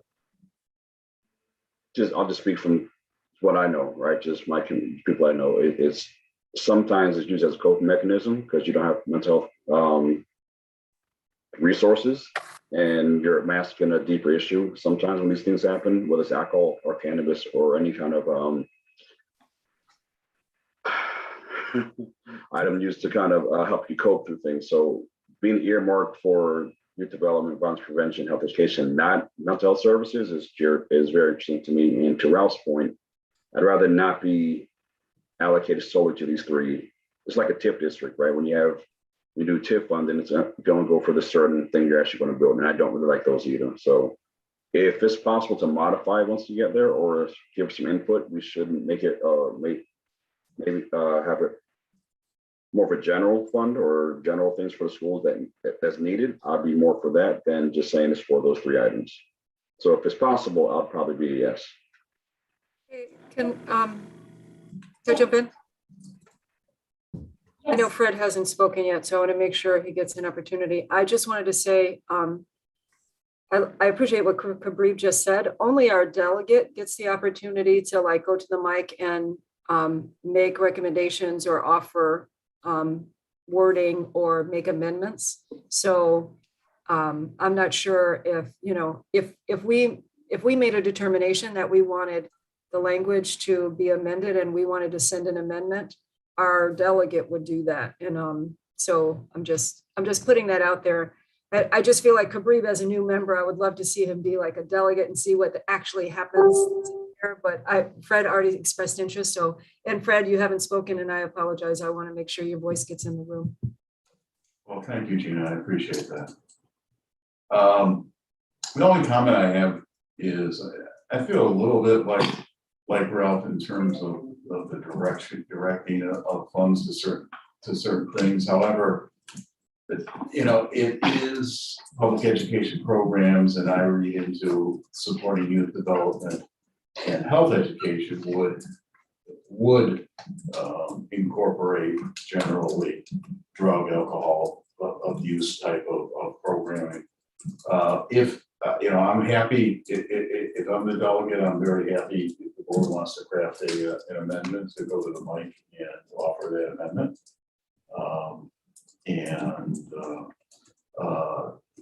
The board delegates do get to go to the mic and make comments on whatever resolutions are there. It doesn't have to be just for an amendment.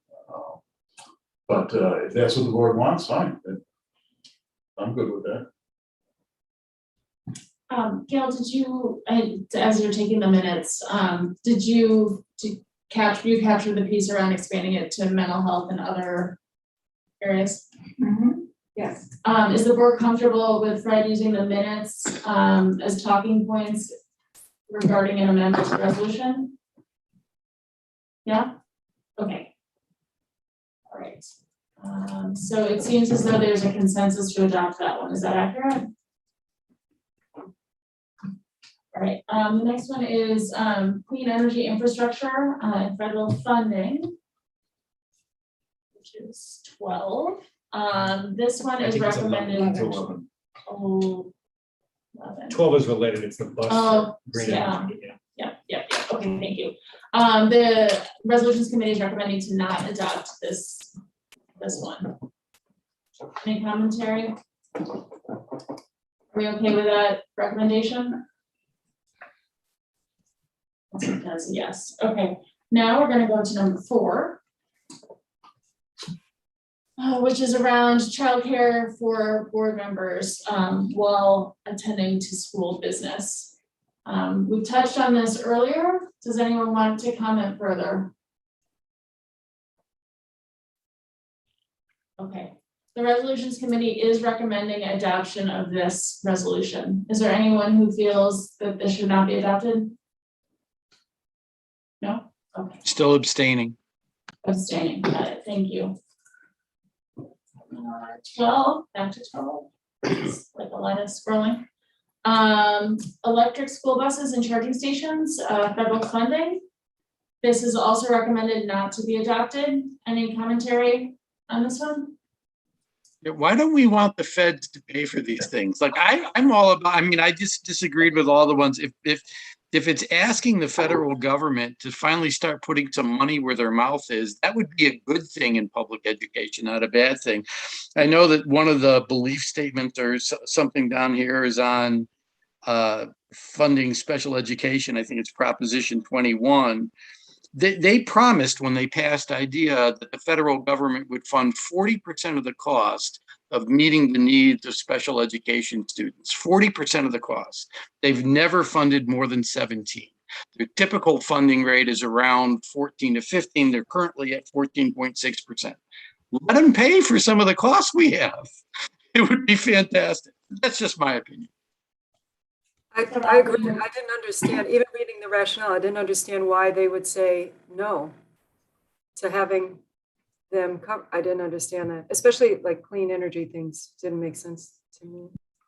Yeah, even the rationale for natural gas burning buses, the process of extracting natural gas from the ground is actually not very good for our climate either. So it's confusing as a rationale. So yeah, I'm with Alf and Gina.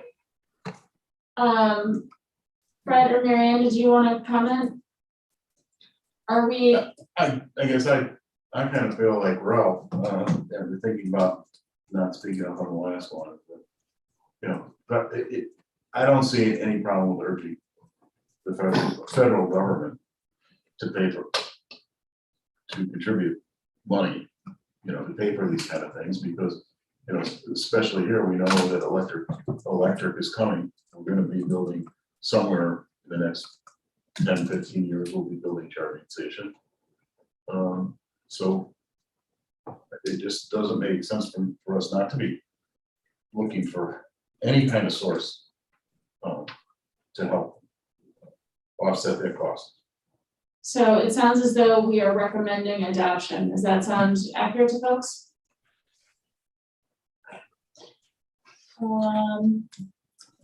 Broadband internet access, which is number 14.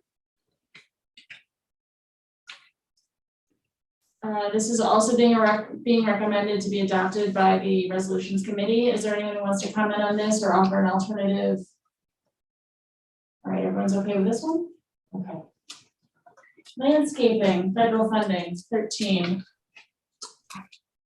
This is also being recommended to be adopted.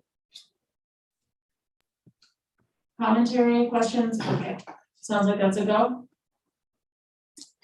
All right. Child safe gun storage. This is one that we've every time this comes up, we see a certain amount of emails on this. And this is around concealed carry or guns in schools. The rationale is always sort of geared more towards rural districts. This one is actually, this is the one actually just storage. Number 2 is the concealed carry. Thank you. Thank you. Thank you.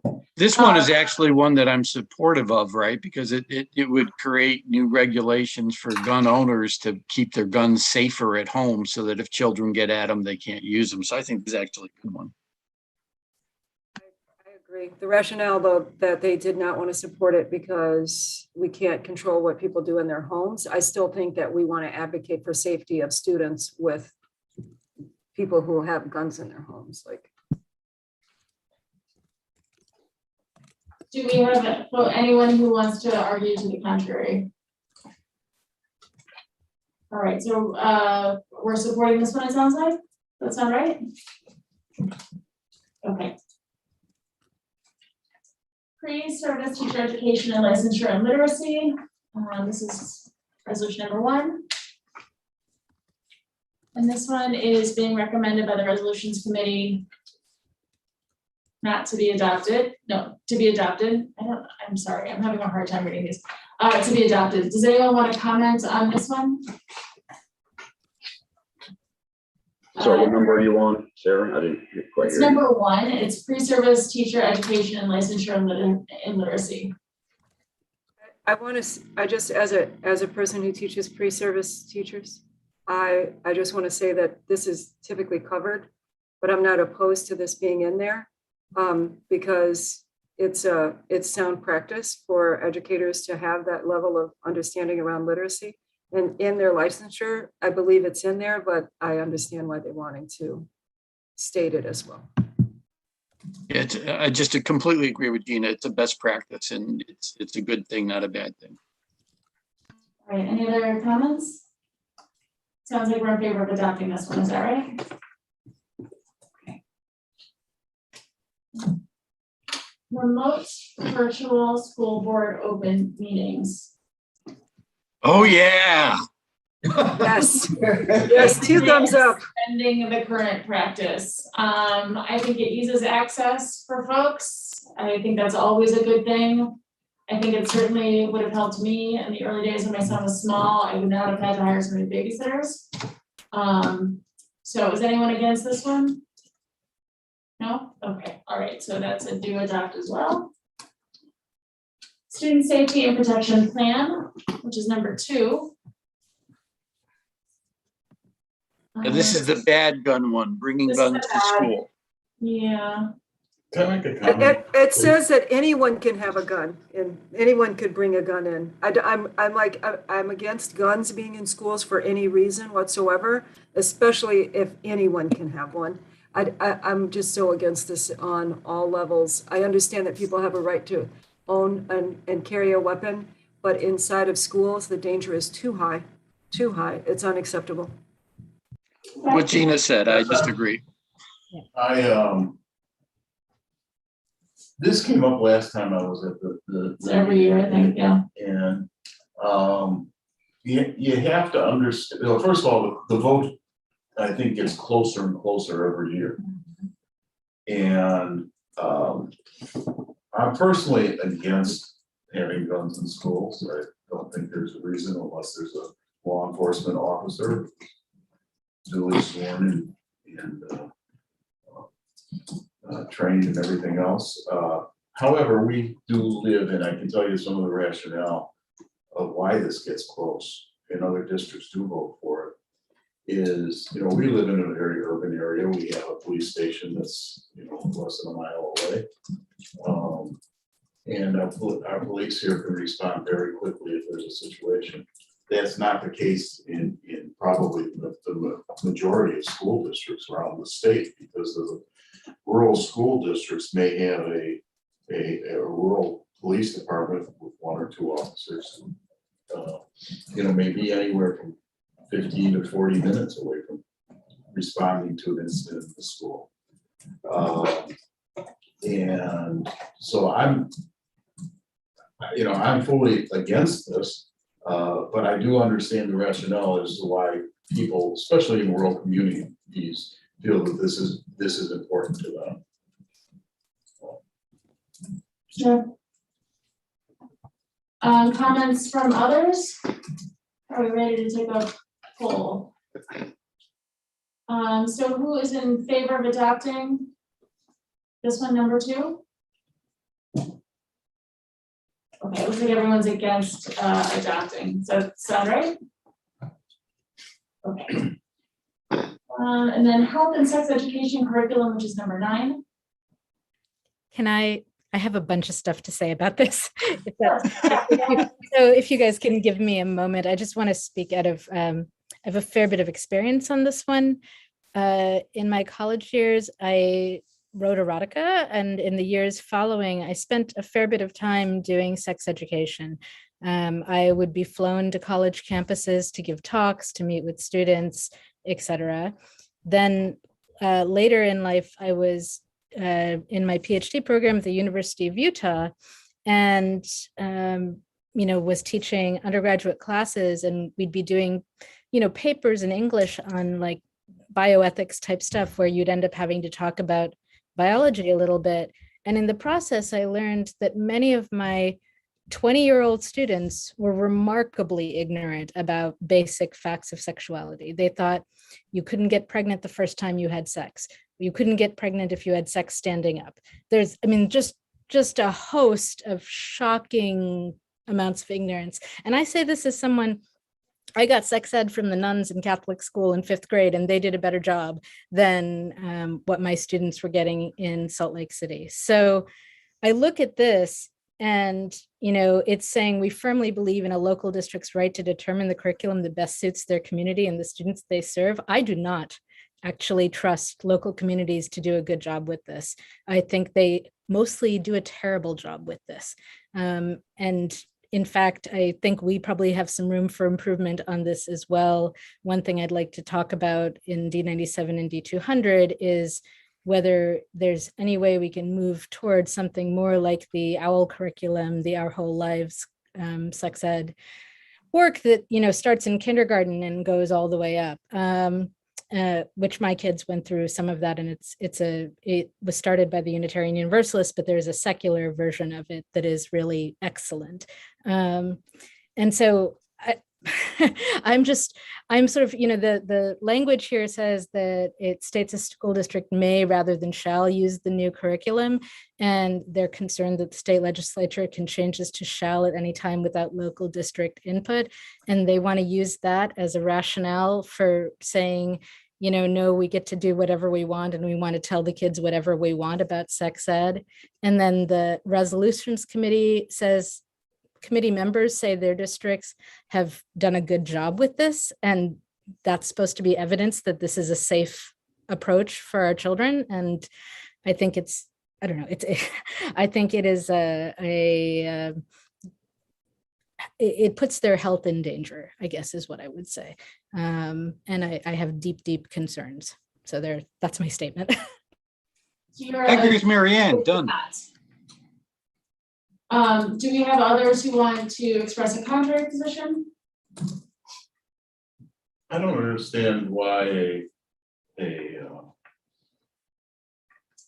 local community would not have control over their curriculum for any type of an education course. We control our curriculum. We approve of curriculum, right? As a board. We say, but and hold on. Sorry. I thought you were asking a question I was trying to answer. Sorry. Yeah, no, I'm asking our administration.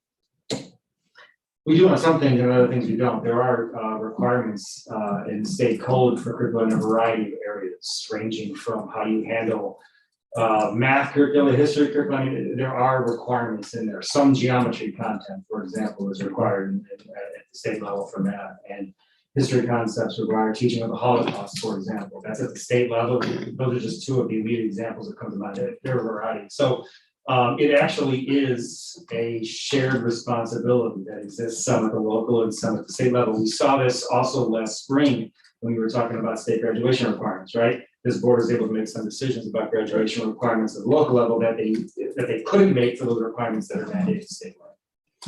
So, thank you. Yeah. And Fred, I just want to apologize for stepping over you. I think one disadvantage to Zoom is I couldn't actually tell that you were directing that to administration, and I'm sorry about that. All right, so the decision before us is, are we going to support this or no? I know Mary Ann is a no. Do we have others who are against supporting it? I completely agree with Mary Ann. I'm a no. I'm a no as well. And then Kabrib and Fred are yeses. Is that fair? I am a no as well. I'm a no. No, it's not fair. I just didn't answer more. Again, I'm abstaining again because I just don't quite get what our current curriculum is anyway, to be honest with you. And what they're teaching or not teaching. Is it what sex causes? How do you do it? Is it more relational part of sex? I just don't know. So I'm going to abstain from it. Okay. All right. And then we have an amended existing. You know you can't, but I can help you. Okay, thank you. Yeah, of course. There you go. You got your, yeah. Sorry, Greg has a fancy second screen. Apparently not fancy enough.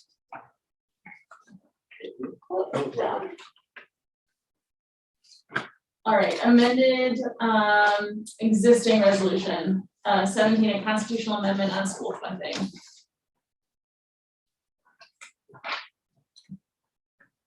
This would- Resolution committee's in favor of it. Yeah, Ralph. I'm in favor. This would correct our current constitutional issue. So the Illinois Constitution right now says that the state has the primary responsibility to fund public education for students.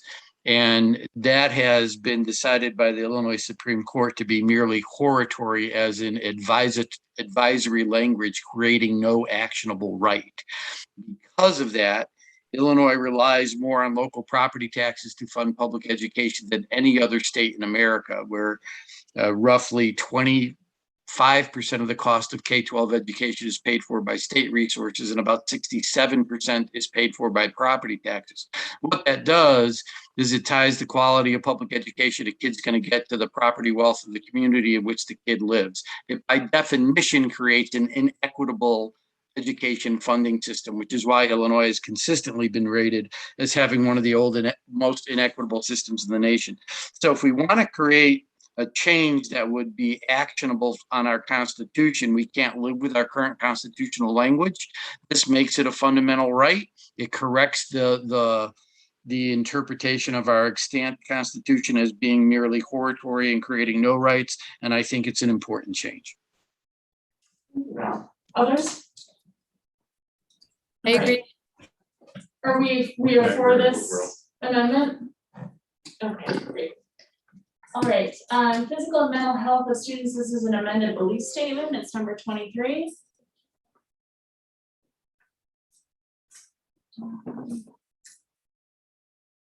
All right, this is recommended to be adopted. Comments, one way or the other on this one? My only concern is it places all the onus on the parents. This is resolution 23, right? And so I'm going to abstain, I guess. I would prefer it if some of the onus went to school districts to provide access to some of this ophthalmological testing and other testing, so that parents had a place they could go to that was convenient, particularly a low income and traditionally disadvantaged parents. So I'm an abstention, just because all the onus here is thrown on the family. Comments from others? I'm a little confused, Ralph. Maybe I misread it. So the current one says that that the notification provisions for vision screening is kind of what's been going on, and they want to add dental, physical, maybe mental and mental health to vision. Yes. Yeah. So Marianne, the language that I didn't like, I'm going to pull it up here, is that recommends that parents provide for regular and ongoing comprehensive vision, dental, and physical exams of the children, and encourage districts to consider adopting a policy requiring that these vision exams for all children before entering kindergarten. Okay, but why not make those exams available at the school? And why not put some of the onus on the school district to actually make this available? It's like all the onus is thrown on the parents. And that's what bothered me, is the onus of it all being thrown on the parents. Right. I'm sorry, Gina, go ahead. No, I'm sorry, Mary, complete. I'm sorry. Well, no, it's okay. I think the way I was reading it is, we've taken a step towards vision stuff, and now we're going to make vision stuff a requirement, and we're going to put this other stuff on the table, and then like the next step would be making it a requirement. So I was seeing this as more as like they're headed in the right direction. I agree, I'd like them to get there faster, but so that's how I was taking it. Also, it just made me think about, schools do screeners in elementary school. We do screeners for hearing. There's a vision screening. I don't think that this is eliminating that. I think this is just saying it's adding that visual expectation, as well as the other ones that were already in place. That's what I wasn't clear on this one. It says amended, and was the amendment strictly adding dental or visual? What was the amendment exactly? I think it's just the underlying language, so adding physical and mental health, adding the phrase physical and mental instead of just overall health, and then the other is to the list of ongoing screenings, dental and physical examinations, as well as a comprehensive visual, and with those the two additions. Okay, yeah, so at that amendment, I agree with that, like, I'm appreciative of those pieces being in there. So I agree with that, but I understand Ralph's point of putting it all onto the families when what we've seen to be extremely successful is the community school model that has has all manner of services. The school actually becomes a hub for services that families might need. And that model is a really powerful and helpful and beneficial model, especially to families, low-income families. So I don't know if they're not necessarily referring to that. I feel some level of connected. Is that a suggested amendment we would like to make? I mean, we could certainly suggest that additional language be added. I'm just not sure what the language would be that we would add. So, I mean, something to kind of put more responsibility on the district, right? Along the lines of what Ralph, was talking about. Fred and Ralph actually it's funny, Fred, I get called Fred a lot. Phonetically, Fred and Ralph somehow hit people have similar names. So that's okay, Sarah, no harm, no foul. Gina's spot on community schools. They're fantastic. I think where it says, I'm trying to see a way to wordsmith this that makes it work. Recommends parents provide for regular and encourages school districts to adopt, considering a policy requiring optometric vision examinations for all children entering kindergarten and facilitating those examinations with school resources or on school premises or something like that, where the school can help ensure that these children get those services rather than excluding them from the school if they don't get the exam in advance, right? I guess that's where I was coming from. So I'm happy to try to work on some wording. Is that something we would want to see added? If so, I can work on some wording and we can present it for Fred to mention when he goes as a delegate. I just have a question. So am I reading this correctly? Is the amendment to then include mental health screening as well? Because that can be cost prohibitive if your insurance doesn't include it. And that will be, especially I'll say in the Black community, this is something that's not as easy. Some would even find practitioners that are, I think, 4% of practitioners are people of color or Black. So that could be a hurdle as well. I'm not comfortable saying it's required to have mental health screening when I know access is not equal, particularly certain demographics. So if that's what it's saying, then I would say no, because that one piece. I can't say require mental health screening prior to going to kindergarten if I know access is not equal or equitable. That is a really good point, Kabrib, and I hadn't thought about that. So thank you for bringing that up. I think I'd been sort of assuming it would be the type of screening that your pediatrician does, where they do age 13, they do a depression checklist thing and so on. But if they mean something more extensive, then yeah, that's going to be beyond a lot of people's financial means. So. Exactly. So if that's not what it's meant, then maybe someone can clarify for us. That's what I read into it, unless I'm just reading too much into it. I might have done a Ralph. I don't know. This is not a resolution. This is a already adopted belief statement. All right, and what they're doing is adding physical and mental health, and then it is a part of the belief, and then that dental and physical exams for children is a part of what parents should provide. So it's really not. What I'm struggling with in this situation is that we're amending a belief statement. We're not talking about a resolution to it. I mean, if we wanted to change it, the entire police state, then I think we'd have to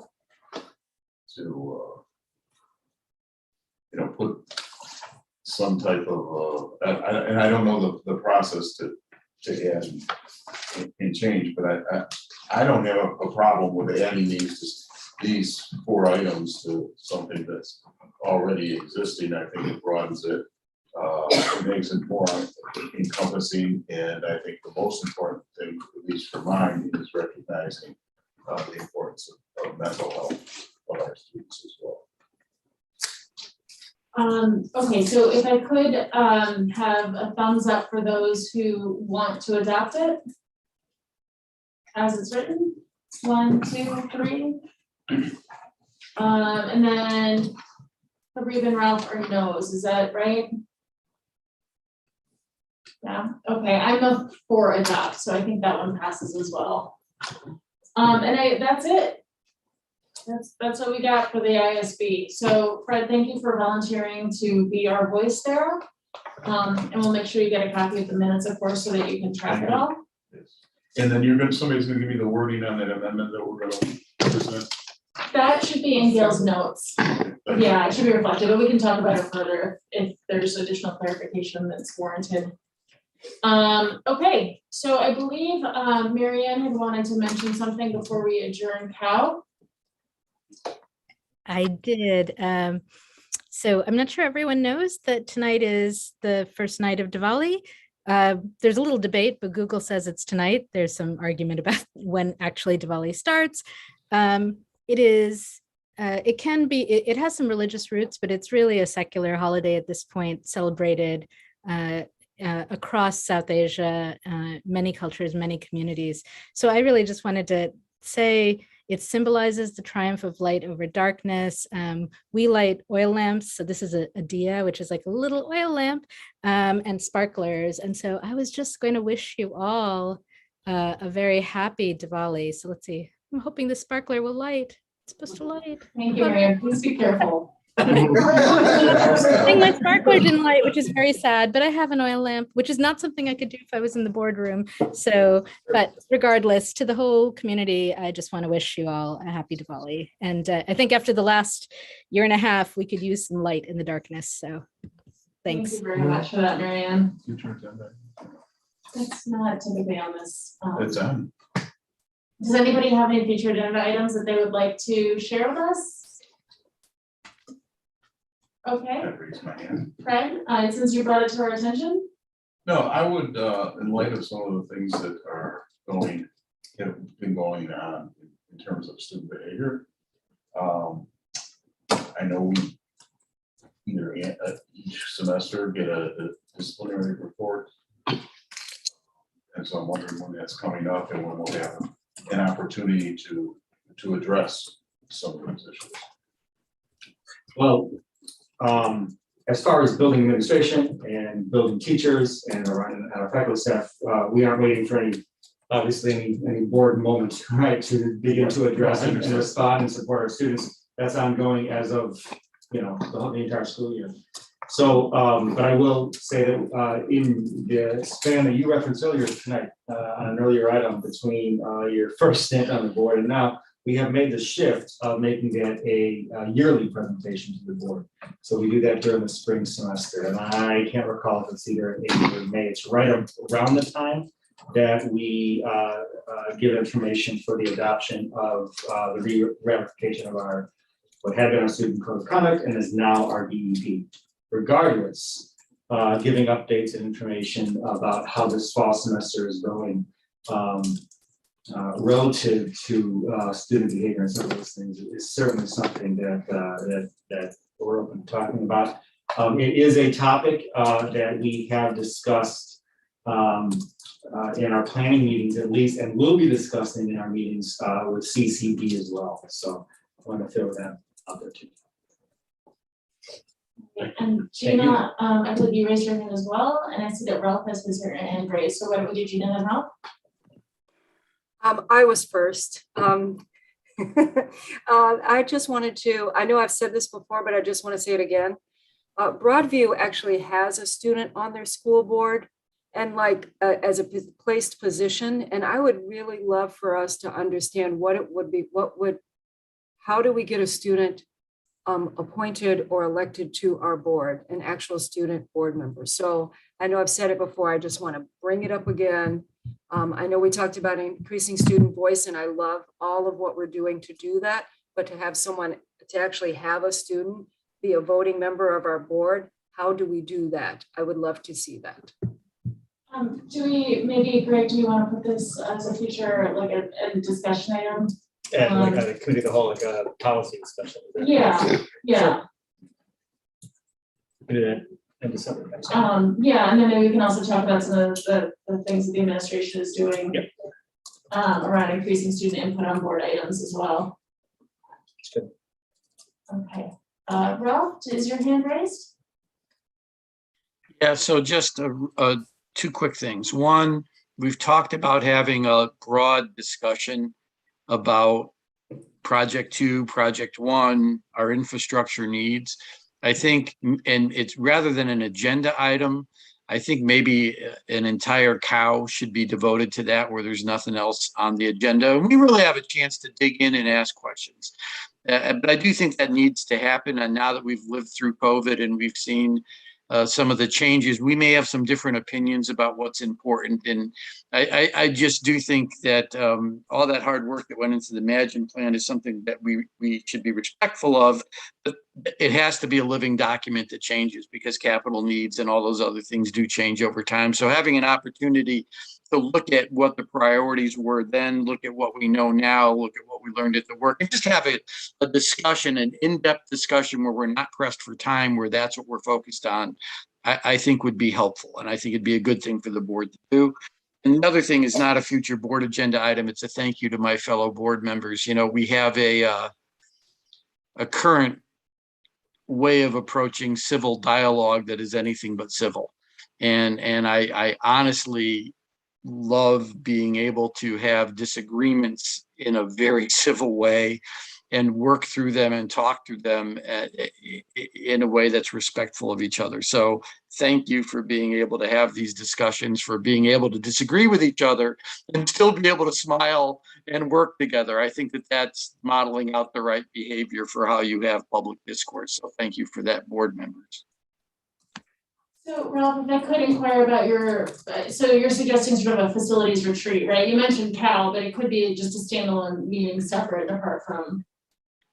Yes, but God forbid I recommend adding another meeting to the agenda. So that's why I was hoping to weasel it into a cow, but maybe that's the way we have to do it. Okay. Yeah, no, thank you for that. Anyone else, other suggestions? Yeah, I just wanted to follow up again. So I think it was last committee of the whole meeting, Gina was asking for current information on the trades that were offered and what research or discussions have gone into future trades offered for training for the students at the school or potential partnerships with different trade organizations or even vendors. Just want to know where we are with that and when we could expect an update. Yeah, so we have a list of future agenda items ourselves that come up as a result of these conversations here, and it is on that list with the curricular items that we've had throughout October. I know it's not something that we were ready to bring to the table here, but it's something that we could do, if not in December, early second semester. So, and I'll also point out that it is a topic that we are, for whatever this is worth, actively working on as a key priority in a number of ways. With and I'll bring up two things just really quickly. Number one, community council has this as a topic that they would want more information on post-secondary experiences for our kids, much less kind of and I'm going to say non-traditional in quotes. For the moment right now, non-traditional pathways, i.e. not necessarily the one-size-fits-all, 4-year college experience for kids. So it's an incredibly worthy and incredibly important topic. Secondly, I'll point out that one of the goals that we set a year ago when I was sitting on the other side and I was talking about dual credit experiences for our students. When we took a look at some of the post-secondary pathway indicators that we see in the state report card, we set some clear goals for improving students' access to those experiences, and we'll see later on this semester. Proud that our students have hit those goals. Our work has hit that mark. So this is something that we're focused on, that we care about, and we'll be happy to bring it up to the board as soon as we can find time and the right place to do it. So Kabir, I appreciate you bringing it on the radar again. Okay, any other topics? Can I just make one quick addition, Greg? When you bring that back, I guess I have a little bit of a concern about 2 tracks and whatever we can do to make, woodworking skills, or, whatever these skills might be, non-stigmatized to students who've thought of themselves as traditional academic kids, and vice versa. For me, that's a priority, and it's part of how you build sort of like a healthy educational culture. I spent much of the day today relearning high school algebra because my daughter has a big exam tomorrow, and I used to be really good at this, but I haven't needed it for a long time, and then it turns out it's actually pretty helpful. So the things that we teach on the academic track, some of our students may never use again, and even if they go into academic areas, and whereas I think some of these other life skills everyone will use. So that's, I guess, I just want to encourage you to keep pushing at the 2-track model, I guess, and questioning it. Marion, if you were here in the room, you would see that Dr. Fiorenza and I are smiling at we're smizing at each other, because you can't see our smile, you can see our eyes. If we had taken your comment right there, recorded it, and plugged it into a conversation that we had in my office earlier today, it would have fit seamlessly in. Absolutely, this is the path, and there's so much into what you're saying, and I'm so tempted to begin to explore it right now that it is with great restraint that I'm stopping. But this is exactly in sync with what we're thinking about as a school. So thank you. All right, well, thank you, everyone. We do have another board meeting after this one, so I am going to move to adjourn. Second. Any opposed? Okay. All right. Can we stay in this meeting? We're gonna stay here for the moment, while we open the special board meeting. Okay, so I'd now like to call to order the special board meeting for the Oak Park River Forest High School Board of Education on November 4th, 2021. It is now 8:47 p.m. We are still operating in a hybrid virtual world pursuant to Governor Feaster's disaster declaration from 2020. Gail, could you please call the roll? Dr. Mohanraj? Yes, here. Mr. Arkin? Here. Mr. Henry? Here. Mr. Martieri? Present. Ms. Harris? Here. And Mr. Spivey?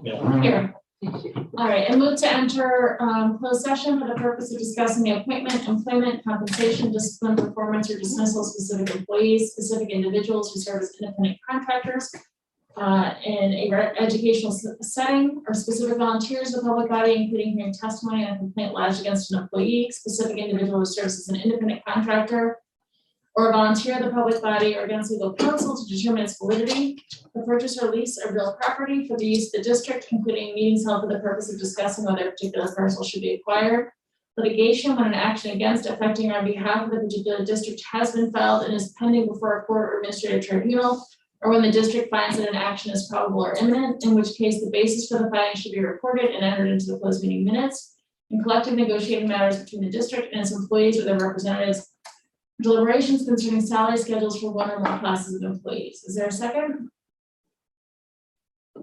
Second. Second. Now, could you please call the roll? Dr. Mohanraj? Yes. Mr. Arkin? Yes. Mr. Henry? Yes. Mr. Martieri? Yes. Ms. Harris? Yes. And Mr. Spivey? Yes. Thank you. All right, so if folks could please close out of this Zoom and go to the closed session link, which should be in your email. Everybody can go except for Cindy. I'll need you for special.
Do you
think it's related to like all of these other?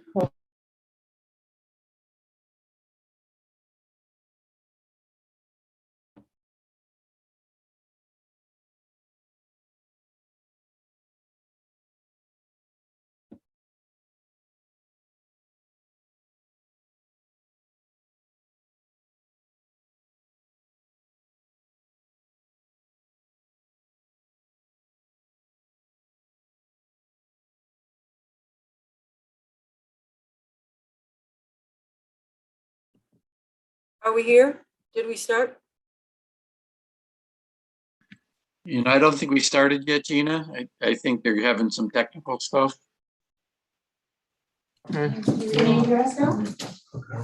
Can hear you now, yes. Great, so we just need to start the recording and then. We're still recording. Oh, okay, so we're ready to go. Okay, so we are back in open session. Our first item is public comments. Gail, do we have any public comment this evening? We do not. Okay. Our next item then is the Community Finance Committee members. Ms. Adort? Yes, thank you. So we went through the process of looking for 5 members. We opened it up to asking our prior members if they wanted to be on the CFC, which is now a board committee, and we had 2 respond yes. We have 3 new members who decided to also join, so listed in here are our 5 members. And looking forward to starting. And I apologize, I forgot to make a motion. So I move to approve the following individuals for CFC: Melissa Cleveland, Mel Davis, Petra Guerrero, Greg Kohler, and Steve Miller. Is there a second? Second.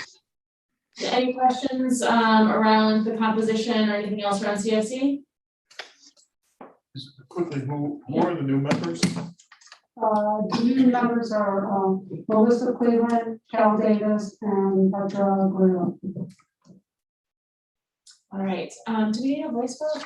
Or can we do a voice vote or do we need a roll call? Let's do a roll call. Okay, can all of you please call the roll? Mr. Henry, Yes. Mr. Martieri, Yes. Ms. Harris, Yes? Dr. Mohanraj, Yes. Mr. Arkin, Yes. and Ms. Dixon Spivey. Yes. Thank you. And thank you to our new CSC members. All right, our next item is approval of policy 2:150. I move to approve the second reading and the amendment of policy 2:150 on committees. Is there a second? Second. All right, so the amendments are listed in the policy. I won't belabor it by going through them. Are there any questions or comments? Gail, if you could please call the roll. Mr. Martieri, Yes. Harris, Yes? Dr. Mohanraj, Yes. Mr. Arkin, Yes. Mr. Henry, Yes. Ms. Dixon Spivey. Yes. Thank you. All right, and then our last item of the evening is approval of settlement agreement. I move to approve the settlement agreement discussed in closed session. Is there a second? Second. Gail, could you please call the roll? Mr. Henry, Yes. Mr. Arkin, Yes. Mr. Martieri, Yes. Ms. Harris, Yes. Dr. Mohanraj, Yes. and Ms. Dixon Spivey. Yes. All right. Motion to adjourn. Seconds. Any Second. opposed? All right, thank you everyone for your time this evening and for your hard work, as always. Thank you. Thank you. Good night. Have a good evening and happy Diwali.